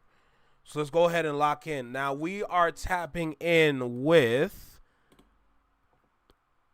Let me make sure I get this lady's page up. Now, I told y'all before that I've been recently tapping in with this woman on Instagram. I just found out she has a YouTube page, 170,000 subscribers. This is top music attorney Miss Crystal, if I'm getting that right. Basically, her motto is grow your music business. Live every Wednesday, 5 p.m. PST. So I've been following her on Instagram for a minute, listening to the things that she's talking about when it comes to what's going on with Spotify, what's going on with distribution companies, what's going on behind the scenes legally wise, because like she's an attorney, right? So learning about what's going on with different cases, what's going on with UMG, Sony, Warner, etc. And this is my source for like the nitty gritty when it comes to just like the attorney talk, the lawyer talk, the things I don't understand. I've been learning from her. So I've been following her for a minute, and I noticed that she had a reel. Let me go ahead and switch my screen. I noticed that she had a reel that we're going to be talking about today. So from this reel is pretty much going to be the beginning of this video, because this is going to be a very, very strong deep dive with what's going on with Sony, because I've been talking about for the past couple days. This is going to be like the full deep dive here. So we're going to lock in with this reel. And from this reel, that's going to take us to the YouTube video that we're going to be watching after. So let's go ahead and get started with today's festivities, all right? It's a little outside the norm because I'm literally trying to find things to talk about for sure, especially when there's nothing to talk about. So let's go ahead and get started. Y'all do know I start this, so let's lock in and make it happen. Yeah, you right here. In the small box, right here in the small box. Welcome back to Flex Mob Reactions, only on the Flex Mob Network. I'm Flex. Welcome back to the channel. We are with the top attorney herself, Miss Crystal. All right, we're going to tap in. We're going to learn some things. We're going to start with this reel, go over to the YouTube video that's connected to this reel, and we're going to lock in on the conversation and get to the bottom of what's going on. So let's lock in. Like, comment, share, subscribe. Let me know what you think about the video. Drop a comment down below. Let me know what you think about the reaction. No, you're good. Don't worry. Hit that notification bell so you get notified when I drop my videos or when I'm live, like right now. And let's get into this conversation right here, because this is going to be good. One of the top streaming scams is actually being done by marketing companies. I just got done interviewing Venus Theory, and we talked about his very viral video, It's Not Just You, Music Streaming is Broken Now, where he exposes all the different streaming scams on music platforms like Spotify. And he absolutely talks about how these marketing companies are like, hey, we will get you onto playlists, we will get your new song, lots of new streams, and what they do is just go and, well, add botted plays onto your music, and that gets you flagged, to get your music taken down. So that's one, but what he says is the number one scam that he is seeing is that people who are not collaborators are pretending to do music with you. So what they do is that they will upload a song, tag you, and you didn't actually do a song with them. And by doing that, they're intercepting your music royalties. Now, in his video, he actually goes through and he shows how the scam is working. He goes through it himself, and he talks about the content ID problem. He talks about the botted playlist problem, and really calls out music distributors, saying, distributors, you are the ones that are the middlemen. All the music is coming through you, so you have an obligation to, I don't know, double check everything. So essentially having a secondary verification process. You can watch the full interview on Top Music Attorney on YouTube, but what would you guys say is the number one streaming scam that you see on Spotify right now? One of the top... And from that video, we go to this video. So Venus Theory that she was talking about, he has a video called It's Not Just You, Music Streaming is Broken Now.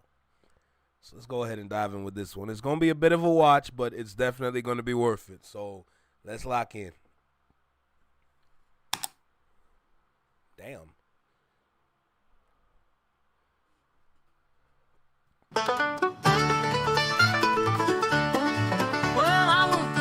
This is my official Spotify artist page.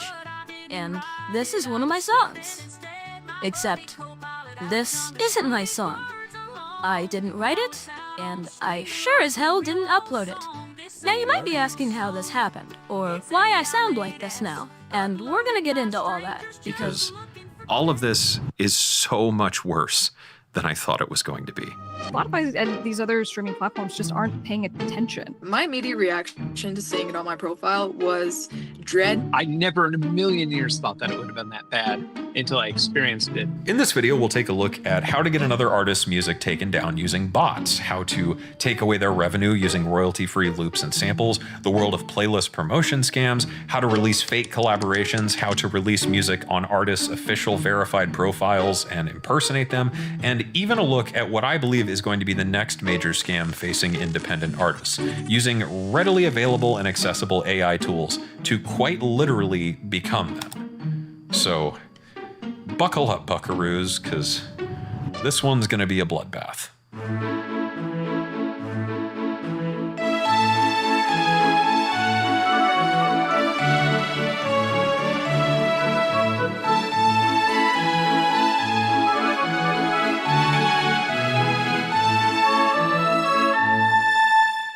I'm sure that a lot of you watching this are independent music artists just like me, and I'm sure just like me in the last couple of years you have had to deal with your own fair share of fake collaborations, fake songs being added to your profile, and a flood of promotion scam emails hitting your inbox.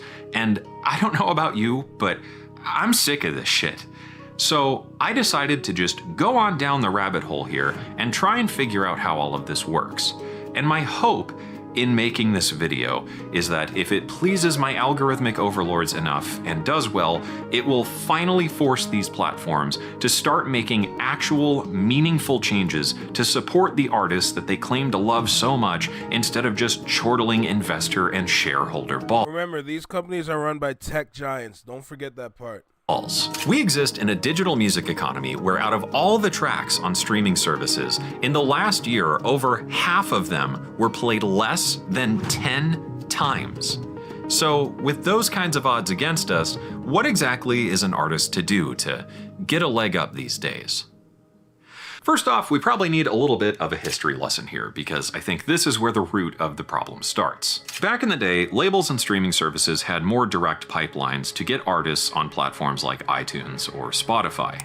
Now, with the death of the label-based industry and the rise of the independent music scene, digital distribution services have removed the traditional gatekeeping of a label-first industry, which means now anyone can upload a track, making it effectively impossible for platforms to vet each individual release. The absolute fire hose of easily accessible independent digital music distribution services has made it possible for independent artists to upload effectively unlimited music to streaming services for little to, in some cases, no cost whatsoever.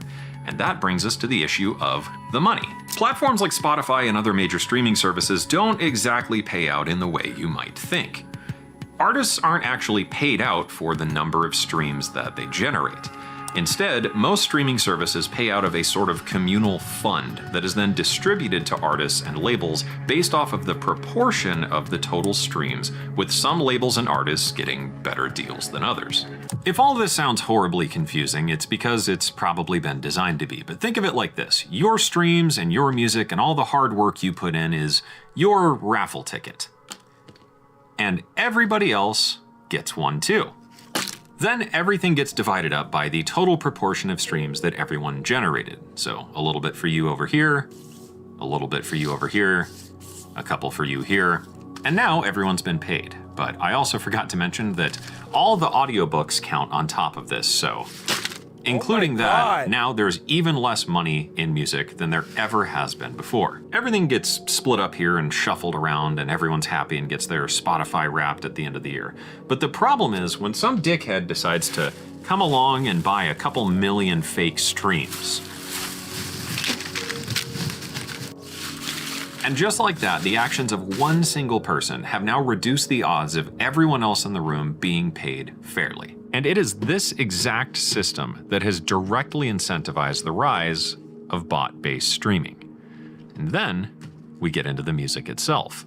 In an algorithm-first streaming world, the reliance on metadata to categorize things like artists, genres, featured artists, albums, and more have made it pretty easy to game the system by exploiting the speed and convenience of digital music distribution with a little clever manipulation. And that brings us to the rotten core that all of this rests so comfortably on. There is a frightening lack of any meaningful industry-wide verification or secondary authorization process for any of this.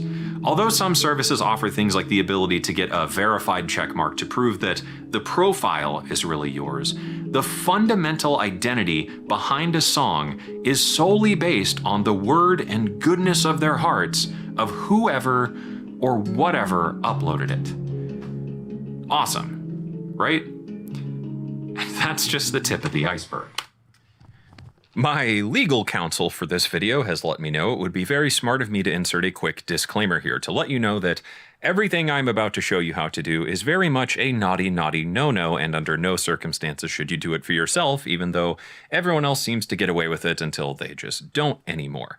This will probably get you banned from streaming as well as distribution. It's a bad idea. Please, for the love of God, do not do this yourself.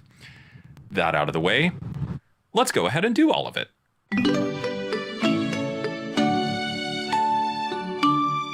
I'm sure you've heard of botted streams, and they're a great example to start with here of just how fragile this entire ecosystem is. Okay, so picture this. You're an artist with your music freshly released on streaming platforms. You put in the legwork to do some promotion, and things take off a bit, and look at you go, little star, you're starting to get playlisted more and more. But one day, your music hits the wrong playlist. Somewhere, someone out there wanted to get their AI music streamed by bots to siphon some money off that sweet pro rata royalty pool, and needed a few legit artists on the playlist so that the list seems at least a little real and not entirely fake. Next thing you know, your music has now been taken down from streaming services because you got caught inflating your numbers with artificial plays. Boom. Case closed. So when this happens to an independent artist, what can you do about it exactly? Well, this is Ben Jordan, better known as the Flashbulb. He's been making and releasing music for decades. In one evening, nearly his entire discography was taken offline.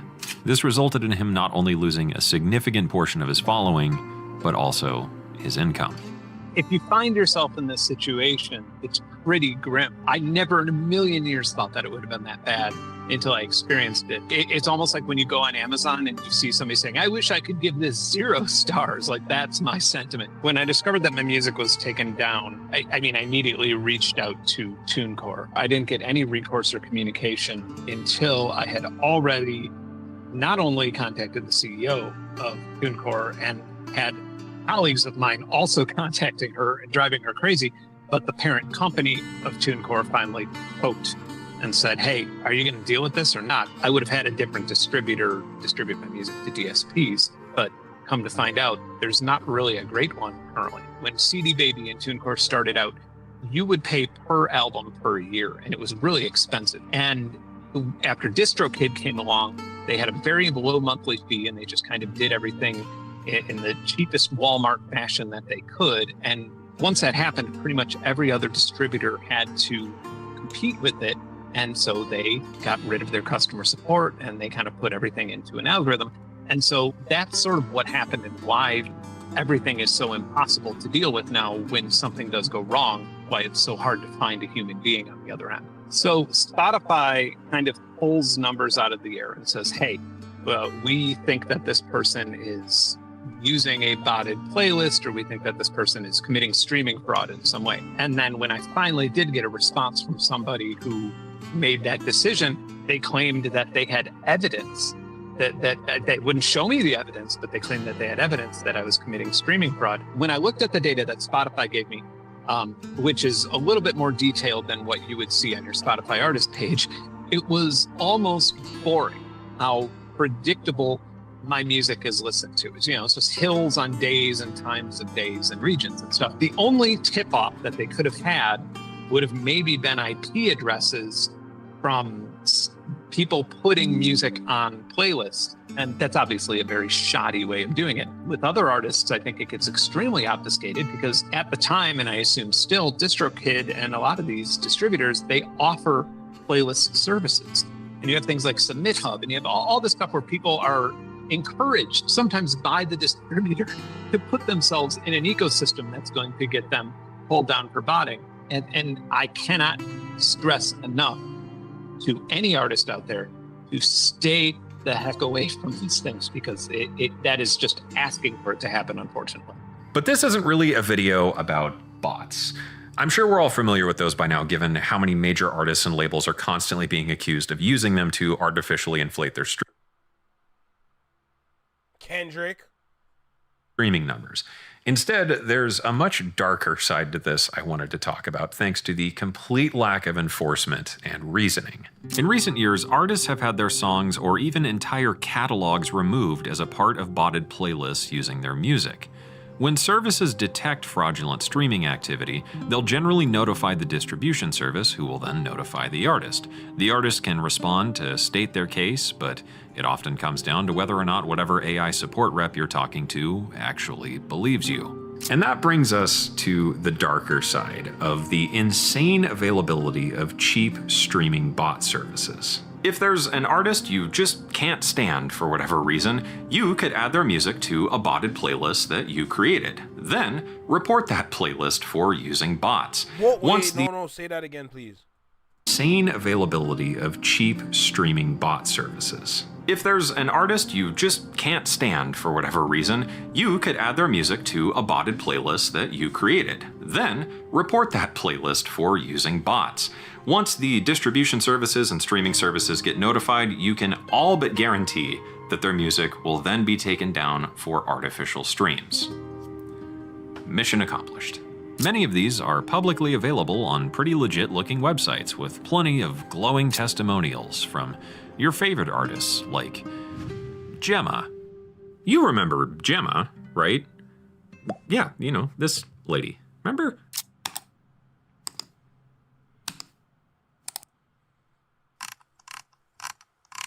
Oh my God. Oh.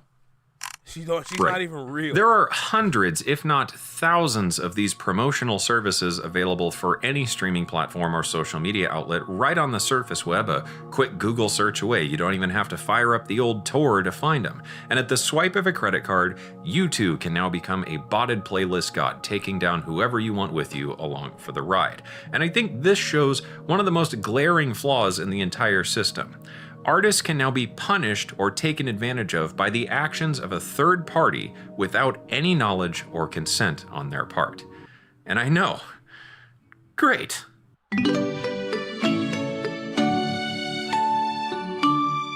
Content ID is our loved friend and hated mistress. The Content ID giveth and the Content ID spanketh thee on the butt, with often completely arbitrary and nonsensical enforcement to protect these gigantic mega corporations from problems of their own design. It's no secret that many artists these days use royalty-free sounds and loops from popular services like Splice, Loopmasters, Noise, Cymatics, Ghost Hack, Black Octopus, and tons of others. The problem here emerges when, well, tons of artists use royalty-free sounds and loops from popular services.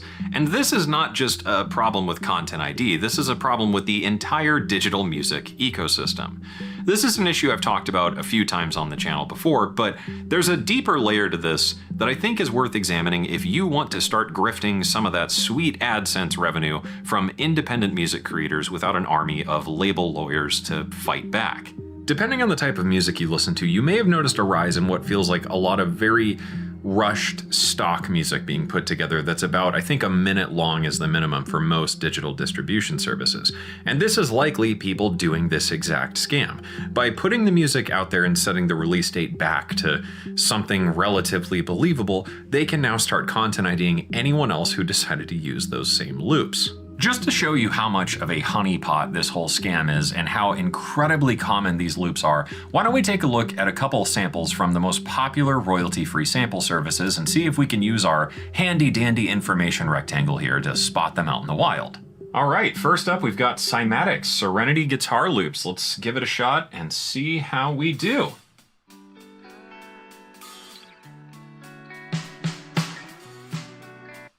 Already got a match. Done. Busted. All right, Splice, you're up. Let's see. Let's go to sounds. Let's just search by like the most popular loops. I guess we'll do vocals and we'll sort by the most popular. There it is already. All right, let's see how we do. Take it away.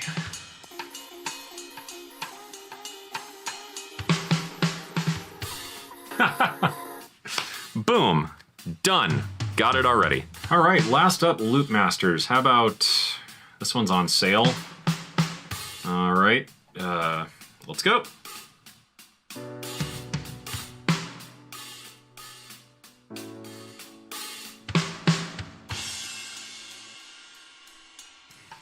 Got another one. After listening to some of the matches I found, I can't play them here, obviously. It's interesting to me to see how many of them use the loops exactly as is with no modifications whatsoever, which is what makes this whole scam. So it's like stealing from the person that stole, and then someone stealing from the person that stole. It's like a bunch of people stealing sounds from each other to make their money. Wow. I'm particularly devious. To show you just how easy this is to do and get away with, why don't we just set up our own little content ID trap? Let's find some random samples, something from a free sample pack, one you don't even have to pay for. Okay, sure, let's see what we got. Sure, 142 beats a minute. You got it. Let's grab ourselves a quick bass line. Sure, whatever. Let's go all in, let's add a synth as well. Sure, and then maybe just a couple other random synth lines. Something like that ought to do nicely. And you know, let's mix it up a bit. Let's grab something else out of a different pack and throw it on top. Sure, I think that's in the same key. Let's toss that on top. Make sure everybody fits together. Loop everything out a couple times. Let's just make sure we fit our 1 minute minimum. I think that should do it. All right, and just like that, I've now created my own content ID time bomb. Oh my God. Okay, out of my own curiosity, I am just dying to know if we can get a match for this right off the bat. Let's give it a shot, shall we?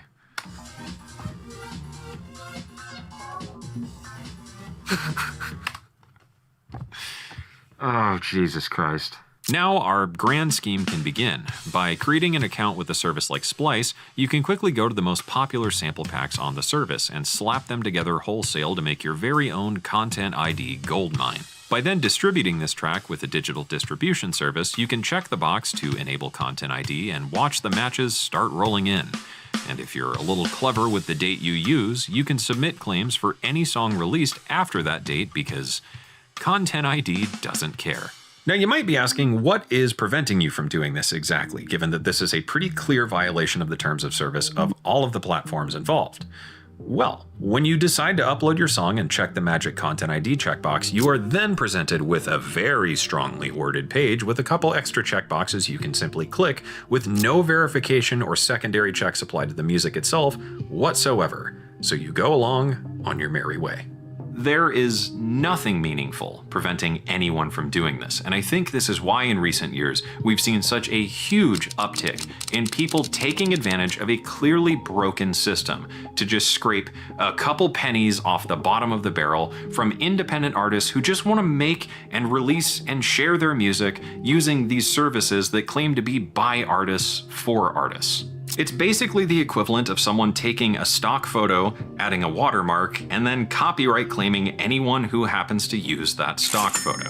Pretty neat stuff. Let's say you're making a song and I make a sample that you use. Some third person then slaps all these samples together and snipes you for daring to use the sample. I'm selling it. That's crazy. That's crazy.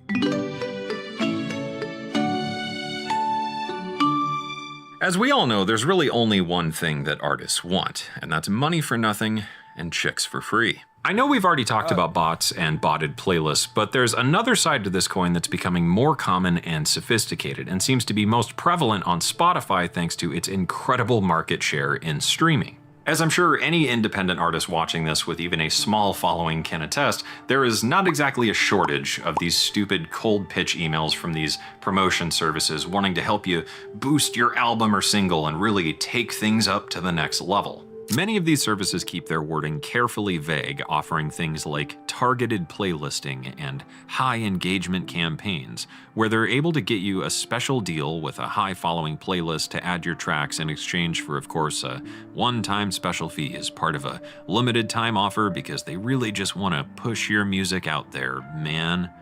In looking at these playlists, on the surface, they'll often appear pretty legitimate with a reasonable or sometimes substantial following and tracks from artists that appear to have a good amount of streams.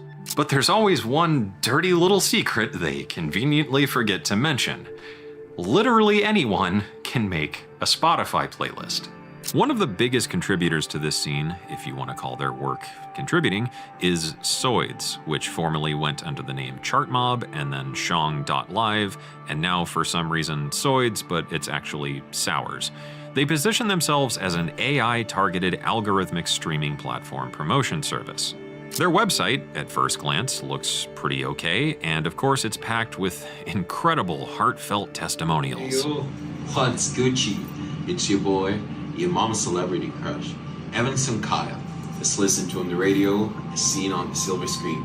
As we've already seen, services like these are not only completely pointless thanks to distributors and streaming services cracking down on anything they even remotely deem as suspicious in order to not cut into the shareholders' payday, but also a great way to get your music banished from the platforms forever. Services like these are also notorious for adding artists to their playlist in order to try and get their attention from a boost in their streams, to then get the artist to want to reach out to them to then pay for these incredible promotional services. And of course, it's always a giant bag of bullshit. Now, everything we've talked about in this video up until now, it's become pretty common, and it's annoying, but there are a couple more recent developments in the streaming scam world that are infinitely more fucked up. How much more worse can this shit get? Have you ever been notified that your favorite artist uploaded a new song and then you go to stream it and it just doesn't quite sound right? In recent years, there's been an incredible rise and even some pretty high-profile cases of artists being added as collaborators to productions that they had absolutely nothing to do with. And this is all thanks to people trying to take advantage of streaming platform algorithms. Collaborations. It's the age-old tale in art wherein two artists come together to mix and share their spiritual output for the betterment of the world. But what if I told you there's a way to do it without all the fluid mixing and shame, with just a couple clever strokes of the old keyboard? Most digital distribution platforms have a feature for releasing collaborations with pretty simple tools to credit the artists that were involved. After uploading your track, you can add your collaborators as a featured artist, and away you go. Generally, these services also feature tools to split the revenue between the artists, with some offering percentage splits of down to 0% for the featured artists. So, by uploading a song and tagging a popular artist, these scammers get their songs put on the release radar of anyone following or interested in the artist that was tagged, in an attempt to either promote their music or just quickly cash in on the royalty revenue while the stream. I just took it in. Holy shit, I just took it in. Oh my god. Remember Kendrick said kept dropping random shit? Holy crap! From thousands or even millions of fans roll in while no one is the wiser. I know all this seems a little far-fetched and just like general alarmist YouTuber bullshit, but it's really easy to do. Let's take a look. I would also like to take a moment just to preface this by saying this was all done with a brand new account that was set up with completely fake information. I even had my VPN set to a country I have never been to in my life in order to try to give them every possible chance to not let this work. Of course, once my credit card was accepted though, away we went. I decided to upload my music and, oh man, I've got to verify my things real quick. Let's do that once more. Let me tell you, it's a good thing there's not an easy way to fake a phone number or something like that. After that, I decided, you know what the heck, I'm feeling a little zany, let's come up with a cool name. And of course, I had to go with the Good Reverend. Every collaboration deserves some special artwork, so I really poured my heart and soul into something. Back on the old service, needed to add a name, came up with something that should be alright. Then I just needed to add my featured artist, and this one is featuring me. Music and lyrics, whoever, don't care. Now I need to map my artist, and of course, it filled it out for me to make sure it was going to the right page. Now we just have to very much not lie and check the right checkboxes, and away we go. Of course, before we can actually upload anything though, we hit yet another paywall to make our music sound even more incredible. I decided to skip that this time around though. And just like that, we were done. And I shit you not, this was up on my Spotify page in less than, I believe, 7 hours. Wow. So, you might be asking what happens when someone adds you as a collaborator, and, well, it's kind of a whole lot of nothing. In researching for this video, I couldn't find any distribution service that had any kind of secondary approval process for featured artists beyond, in some cases, asking for maybe an email, meaning your next release radar hit is just out there waiting for you to enter a name until someone else actually catches on. This on its own sucks, but that's just half the equation here, because when it comes to getting these fake collaborations removed... Is this the same process Playboi Carti had to go through for his album I Am Music, which had us like literally sitting there waiting for like, we literally wow. We literally sat there and waited for like 7 hours for that album. Because I remember I was up waiting at 12 for the album, and we had to sit there for hours. This man literally must have uploaded at 12 thinking it's going to drop at 12. Yo, bro, what are you doing, bro? It's an absolute nightmare. Not only do you have to fill out a bunch of forms with streaming services and the distribution service that released the fraudulent collab, you have to then wait weeks, or in some cases, like with Apple Music, months for these fake things to get taken off your official profiles. And there is no world in which that needs to be the case. That is absolutely ridiculous. But boy... Yo, Kendrick must have been looking at him in that moment like, nigga, you didn't upload yet?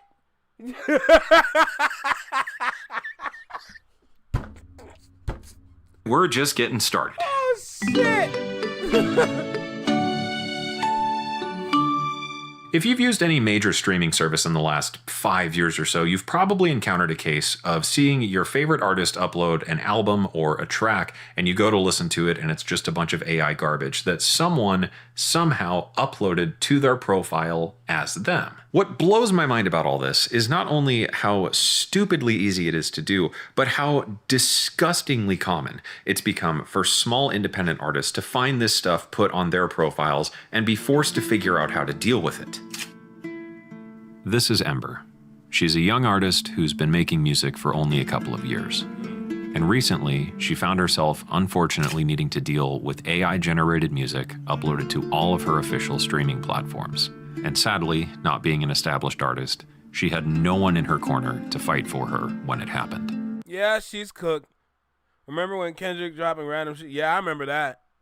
Oh. Oh, wow. I don't feel that it's accessible for me as a smaller artist to protect my work, to protect my brand, my image. My immediate reaction to seeing it on my profile was dread. I have not released music in over 2.5 years now, I think, and trying to direct traffic to an upcoming album, I did not want AI music to be the thing people coming in are seeing, because like at that point my reels, I started to have like numbers in the thousands for views, which I'd never had before, and so I was just like, oh my gosh, I don't want people to see that. It's always stuck out to me that like while trying to distribute through CD Baby, which was my main distributor these past few years, you know, you can choose from the list of artists under, you know, who is you. I am not able to find my profile typically, and I always have to put in like a ticket because Ember is a common name and I'm a smaller artist, but I could easily click any other one of those profiles and it would probably get distributed. The barrier of entry is way too low. Like there needs to be some kind of verification. I didn't get any kind of notification when this happened. When I saw it, I definitely felt helpless to it because in my experience with CD Baby support, I was unsure that they would take the necessary action, and I was right. Their response to me like a few days later was, this may take up to 6 months to resolve across all of your platforms. I don't use any of the popular services for loops and whatnot. I just get some random drum packs off of Reddit. I don't use Splice or Loop Cloud or anything. I've never used promotion services like Subit Hub, Playlist Push, all of that. I've never done that. This album, Silver Tongue, that I've been working on for basically the past 2.5 years on and off. I've had to shelve because of AI slop getting added to my profile that made me want to switch distribution, and distribution, takes 2 to 4 weeks to inspect your music, and that is a whole new waiting period that I have to go through because I'm not going to deal with the bullshit that CD Baby is making me go through. I don't want to risk that AI slop being added to my profile after releasing something that hopefully will bring more traffic to my profile. I don't want to be targeted in that way. I don't want, any mistakes to pop up there. I'm just going to go with what I think is the more reliable option at this point. This has got to be one of the most just insane streaming scams out there. Not just because of how needlessly compromised digital distribution is, but because of how ridiculously easy it is to do. For example, using my handy-dandy brand new account, I decided to see if I could upload music to my profile as me. I was a little worried I would have to find my Spotify URI by copying the super secure code after the part of the artist URL of Spotify, but it was actually automatically there for me. Every album needs good artwork though, and once again I poured my absolute heart and soul into something truly, absolutely beautiful. With that out of the way, why not add just one more step to see if there's any reason that this can be stopped? Now we just have to fill out the correct information for who wrote the song. We scroll down to the bottom, pass a couple more upsell opportunities, and then check the right boxes to make sure everything is totally 100% legit. And we're off to the races. Of course, no music is complete without yet another upsell opportunity. Once again, I decided to decline. I figured my own work was probably good enough, and I was dying to see if this would actually end up on my verified artist page. We get the fun little check mark, and now we wait. And just like that, there it was. And keep in mind, I could have filled this out with literally anyone else's information. As I'm sure you've put together by now, it doesn't exactly take a rocket surgeon to figure out how to fill all of this in. And the most troubling aspect of it is there's really no secondary authentication or verification process for any of it. And yeah, I know. All of this sounds absolutely insane, and it's because it's simple but complicated. To try and make a bit more sense of it, I called up my friend Crystal, who you may know as Top Music Attorney. She's a law firm owner and specializes in entertainment law, and I figured I would get her to weigh in on why the hell any of this is even a thing to begin with. In the realm of being a law firm owner and whether we deal with fake songs, infringers who are distributing and pretending, essentially identity theft, the answer is yes. For many years, we have dealt with this in the framework of just trademark infringement. But now what's happening is that, especially in the last few months, we have seen an absolute uptick in fraudsters using AI. Hell no. Sell it. Make a website. Because now it is just a matter of a few prompts to generate an endless amount of music. In the realm of maybe why independent artists are being targeted right now, maybe it's because there's a little less oversight. There's two companies in any one of these situations that come up with fake artists, fake music, right? It's going to be the actual music platform. So let's pretend it's Spotify. And then there's the actual music distributor, right? So both are engaged and doing takedowns and involved. Music distributors, starting with them, they have a tendency to say, we're hands off. We're not going to get involved with this because it's a legal question. And then on the flip side, well, Spotify and these other streaming platforms just aren't paying attention. But now you have trademark infringement and actual identity theft. And how to defend yourself from the fakesters, right? If this happens to you, which is you go and get a federal trademark. Very important. That little piece of paper, which has this registration number on it, allows you to go and use all these automated systems with music platforms. So meaning, if someone pops up pretending to be you and you have that piece of paper, you get to file a takedown. And it's very aggressive. It's very fast. And so it's one of the best. Federal trademarks are not cheap at all. Just another way for them to dip into your pocket so you can be an outstanding artist. So much more things that you got to do to defend yourself as an artist, so nobody can mess with your content, is very scary. Best ways to protect your brand, your name, and, well, your music. So if you're someone who's kind of new on if you find someone who's infringing, document it. Very important. Document it because people change, they pop on and off of platforms. But here's your little tip. Figure out where they're based. Because in strategizing whether you want to go get that federal trademark to deal with this infringer, it actually matters where they are geographically. In the general landscape of the future of music and digital service providers, I think a couple of things will happen and have to happen if we don't want the bad stuff to keep happening. But now what you're talking about is, what about all of the fraudsters? Well, in order to deal with that, and if Spotify doesn't want to lose all of its independent artists, it needs to have a relationship with the music distributors, where music distributors are doing a better job. They're, at this point, one of the only things that can stop fraudsters from actually getting the infringing identity theft, use of the name, and sometimes even music onto the streaming platforms. But, you know, it's up for conversation. In other words, do your damn job, and we wouldn't even be having these problems. Is it Spotify? Damn. Is it Amazon Music that should be doing this monitoring? And if so, what does that look like? This is something that's becoming increasingly common thanks to the slop wave of AI garbage infesting every corner of the internet. And with the lack of verification and the ease and access of digital music distribution, artists now face a pretty bleak reality where even their official streaming profiles are effectively up for sale for as little as $20. I am honestly struggling to put into words how deeply angry this makes me. This was all done from a brand new account that was set up with completely fake information, uploading fake music to my verified artist profile in the same day in both cases. This was all done from an account that is in no way related to my own account with this same distribution service. I cannot understand how this is okay and why this is even possible. I don't know what to say here. I really don't, other than I hope the $44.99 was worth it. I really do.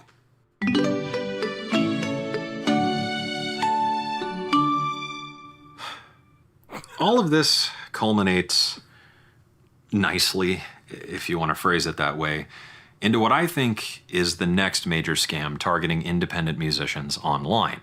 Not just impersonating them, but using readily available tools and the loopholes we've explored in this video to quite literally become them. This is already happening, and it's starting to happen more and more. A lot of major DAWs, or digital audio workstations, which are the programs that musicians use to make music, have started to integrate AI-based stem separation features. This allows you to import a song, isolate the individual parts, and then play with them separately without needing to get the original stems or parts from the original producer. This actually allows for some good things, like audio restoration or remixing, extracting and flipping samples, or other more creative applications that musicians may want to use. But, thanks to the advent of AI technology, these same tools that musicians use to make music can be used against them in some pretty despicable ways without any real meaningful protections in place. There are so many AI voice cloning services out there that exist as a shell to offer turnkey access to mostly open source models that can train off as little as a few minutes of audio training data. This means that by going to YouTube and using any of the millions of YouTube to MP3 converters, with a little bit of patience and some careful editing and a reasonably fast GPU, you too can become the Nickelback guy. And it really is that easy. This took me less than 30 minutes to do, which means anyone out there can open a DAW, separate the stems, create a data set, import that, train it locally, and create a clone of someone's voice, and then use that on anything that they decide to produce. And as far as I'm aware, none of these tools have any kind of content ID type checking system to make sure what you're importing is actually okay to import and start extracting stems from. So that's lovely. I'd love to show you in more detail how exactly all of this works, but UMG would probably ram the fat veiny rod of Content ID down my throat just like they've done to Rick Beato for years. But, you know, UMG, if you're watching this, I think you have bigger things to worry about than independent music educators on YouTube. For instance, look at this photograph. Every time I do it makes me laugh. How did AI get this bad? And what the hell is on Beato's hand? the big problem with a lot of this AI stuff is that Pandora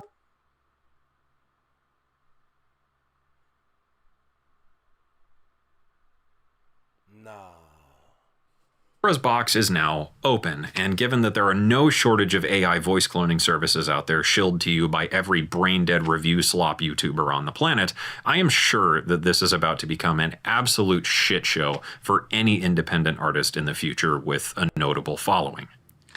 I know this video maybe comes across framing this all as a giant dystopian nightmare, and I'll just level with you here, that's because it kind of is. But here's my little ray of sunshine sprinkled on top for you. My hope with this video is that it opens a platform for discussion about the absolute insanity facing independent artists online, and it grows to such a point where distribution services and streaming services finally have to start addressing it and make meaningful changes to fix what is a clearly broken system and enforce actual meaningful consequences against those who decide to abuse it. If you're an independent artist and you want to do something about it, I would encourage you to share this part of the video with your distribution service so they can just answer one simple question. What the fuck is the deal here? This is all stuff that's been solved with an email notification about a change on your account, or an approval code texted to your phone, or a code you enter from an authenticator app to verify something that's happening. This exists in nearly every other space in every other industry. So what exactly is the problem here? Please explain that to me. Artists have a duty to protect their work, and I absolutely believe that you always should. And I think that as artists, we also have a duty to help newer artists who are coming up in this space to ensure that they're treated fairly by a system that actually provides meaningful protections against this kind of bullshit. And I don't know, if I want to end this video on anything, I guess it's just, please keep making music. It's good.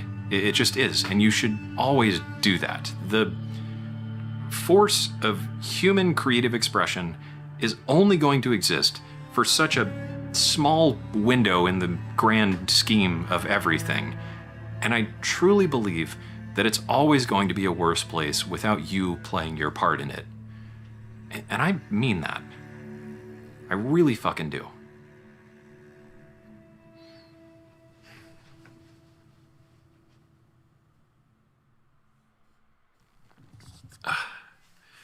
This video spent, I don't know, 3 months in the oven, and I think I've slept a combined total of about 10 hours in the last 3 days getting the edit ready to release. And I want to give a special thank you to Martin and True, who emailed me a little over a year ago and inspired this whole video. Needless to say, this video was a lot of work, and work that will probably get me in trouble with somebody, but if I'm starting fires, I ain't quitting until the whole thing burns. I'm the only person behind this channel, in case you haven't figured that out. I don't have a team. I don't have assistants for research. I don't have an editor or anything like that. And if you want to support my ability to make more videos like this and my ability to make more free instrument libraries for everyone, you can consider becoming a patron. You can check out my instruments or courses or sample packs. And if all else, you can just go out there and have a great rest of your day. For now, I think I am going to go sleep for a week.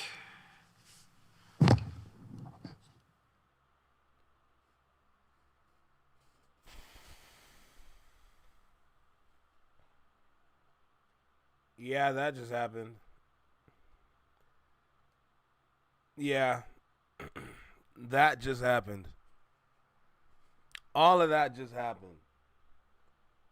You need that sleep, yup. I'm damn near at a loss for words if I'm going to be completely honest, because of course there's parts of this that didn't make sense to me that I have to go back and watch, but the parts that I do understand, yeah, we're cooked. We are so cooked. Oh my God, where do I even go with this? Where do I go? Okay, let me start with this. Cause going back to Top Music Attorney, one thing I gotta say is from one of her reels, I saw a comment of somebody saying the best way to combatant all these platforms right now is to actually not upload your full song to the platform. You don't want to give them the whole thing. Give them about 50-60% of the song, right? Reason being is because since they clearly don't know, or they don't really monitor their platforms, they don't monitor their own digital streaming platform. Why would you want to upload your music knowing that you're not going to get much money out of it, and it's mainly for promotional and marketing purposes? If that's the case, give them part of the song, and towards the end of whatever you upload, mention that if you want the full version, go to this website to make your purchase, and also you can have it in the description of the song as well, or the description of like your artist account on Spotify, so you can drive listeners and potentially turn them into buyers. That's a way to combat that system, because as far as I see it, the way it's set up, nobody's getting money out of this, bro. Nobody's getting money out of this. I said it before. You got to market your ish now. You got to really know how to market truly as an artist now. The game has officially fully changed. Being creative is a prerequisite. It's not a requirement. It's a prerequisite to be a creative, to be an artist. What you need to learn now is the marketing, and you also need to learn how screwed up these DSPs are, because there's no secondary monitoring for what's going on for when you upload. People can literally upload to your artist account and then flag it for having AI-ish, which could get most of your shit taken down. Because a lot of times what people realize, and he also showed it from one of the programs he used, some of those stems, some of those little samples that you throw in there, those are AI. They can get fucking taken down. Yo, W video for sure. That's what Curtis King does 100%. He doesn't even really upload his music to DSPs anymore. Facts. It's changed forever now. Remember what I said earlier. The tech giants are running this. So watch this now. I got a great question. What if everything is working as intended? Think about that. Because if they were to change up all these different things, if they were to change up all these things about the DSPs, fun fact, that would hurt their pockets. That would definitely hurt their pockets, and that will put them in a pretty bad situation. Because the one thing about these tech giants is that they're in bed with a lot of people. Not physically, figuratively speaking, mentally speaking, they're in bed with a lot of people. They pretty much have a lot of business deals with a lot of different people and a lot of shady companies out there as well. Keep that in mind. Everything is working as intended. The artist today needs to change their tactic, because we are now understanding what's really going on. A lot of artists are saying you got to sell directly to consumer now. But this video should help explain as to why you should. Because you got to protect your own art. You got to protect your own brand, bro. You have to protect your artist brand, because if not, you are cooked. You are cooked beyond belief, and it's not even funny. It's not even funny whatsoever. It's actually quite scary, to be honest. Damn, bro. Damn, I might have to give this one a couple watch throughs, to be honest, because it's actually getting very insane. And I also want to watch that interview as well. I'm not going to forget about that. But this video right here, this is definitely a step in the right direction to actually help a lot of Torontonian artists, because I'm sure a lot of them do not know at all. And at least I'm here to kind of help paint. Oh wow. I'm here to help paint the picture in a sense. I'm not here to give y'all every single answer because I'm not gonna have all the answers, right? I don't have all the answers, Sway. I'm sorry. But let me tell you something. I will at least provide you some things that will help you understand what's going on a little bit better and a little bit more digestible so we can put you into a upper echelon of artistry, of art, of being an artist. So I hope this helps? Question mark. I don't have much more to say right now because I want to definitely watch this again, probably after work. Probably have it in the background while I'm doing some extra work on the side, whether if it's on Photoshop or anything else. But I would love to give this a couple listens so I can really get this in my brain. But this right here is fire. This is so good. So, hey, bro, I'm glad that I'm able to provide for the people, especially in the music space, not just the hip hop space, in the music space overall. I'm glad that I can provide for sure. So let's go ahead and end this live because it is almost 2 hours and 40 minutes. I told y'all I don't really stream on the weekends, but I had to make sure I make up for yesterday. I'm also going to stream tomorrow, so stay tuned for that for sure. Maybe get to one more video and then get into an artist spotlight, but we're still doing that artist spotlight. Don't get it twisted. But for now, this is where I'm going to charge it. This is where I'm going to charge it, man. I'm going to charge all this to the game straight, you know? But I'm glad I was able to have these conversations that I had today and get to the videos that I got to today for sure. At this point, I want to at least do one upload and then get ready for work. So y'all know the vibe already, all right? So, Flex Mob, Shadow Mob, definitely W stream without a doubt. W stream for sure. But at this point, I need to relax my mind a little bit because that was a lot of information. That was a lot of information, so I'm going to be signing out for now. You're going to tap in with me tomorrow, though, for sure. Damn, it's 8:15. All right. Y'all know the vibe, all right? Flex Mob, Shadow Mob. Y'all going to see me tomorrow, so for now, safe, stay true, be you, live long, and long live. Peace. Boy, oh, boy. Can you just think about, like, yo, the tech companies, the tech giants, the techies are the ones running everything. Oh, I'll be in the kickback, by the way. They're the ones running everything, bro. This is crazy. This is insane. This is a problem. This is what happens when you have people that don't know music running music. Jesus Christ. Look what they did. It's a digital wasteland.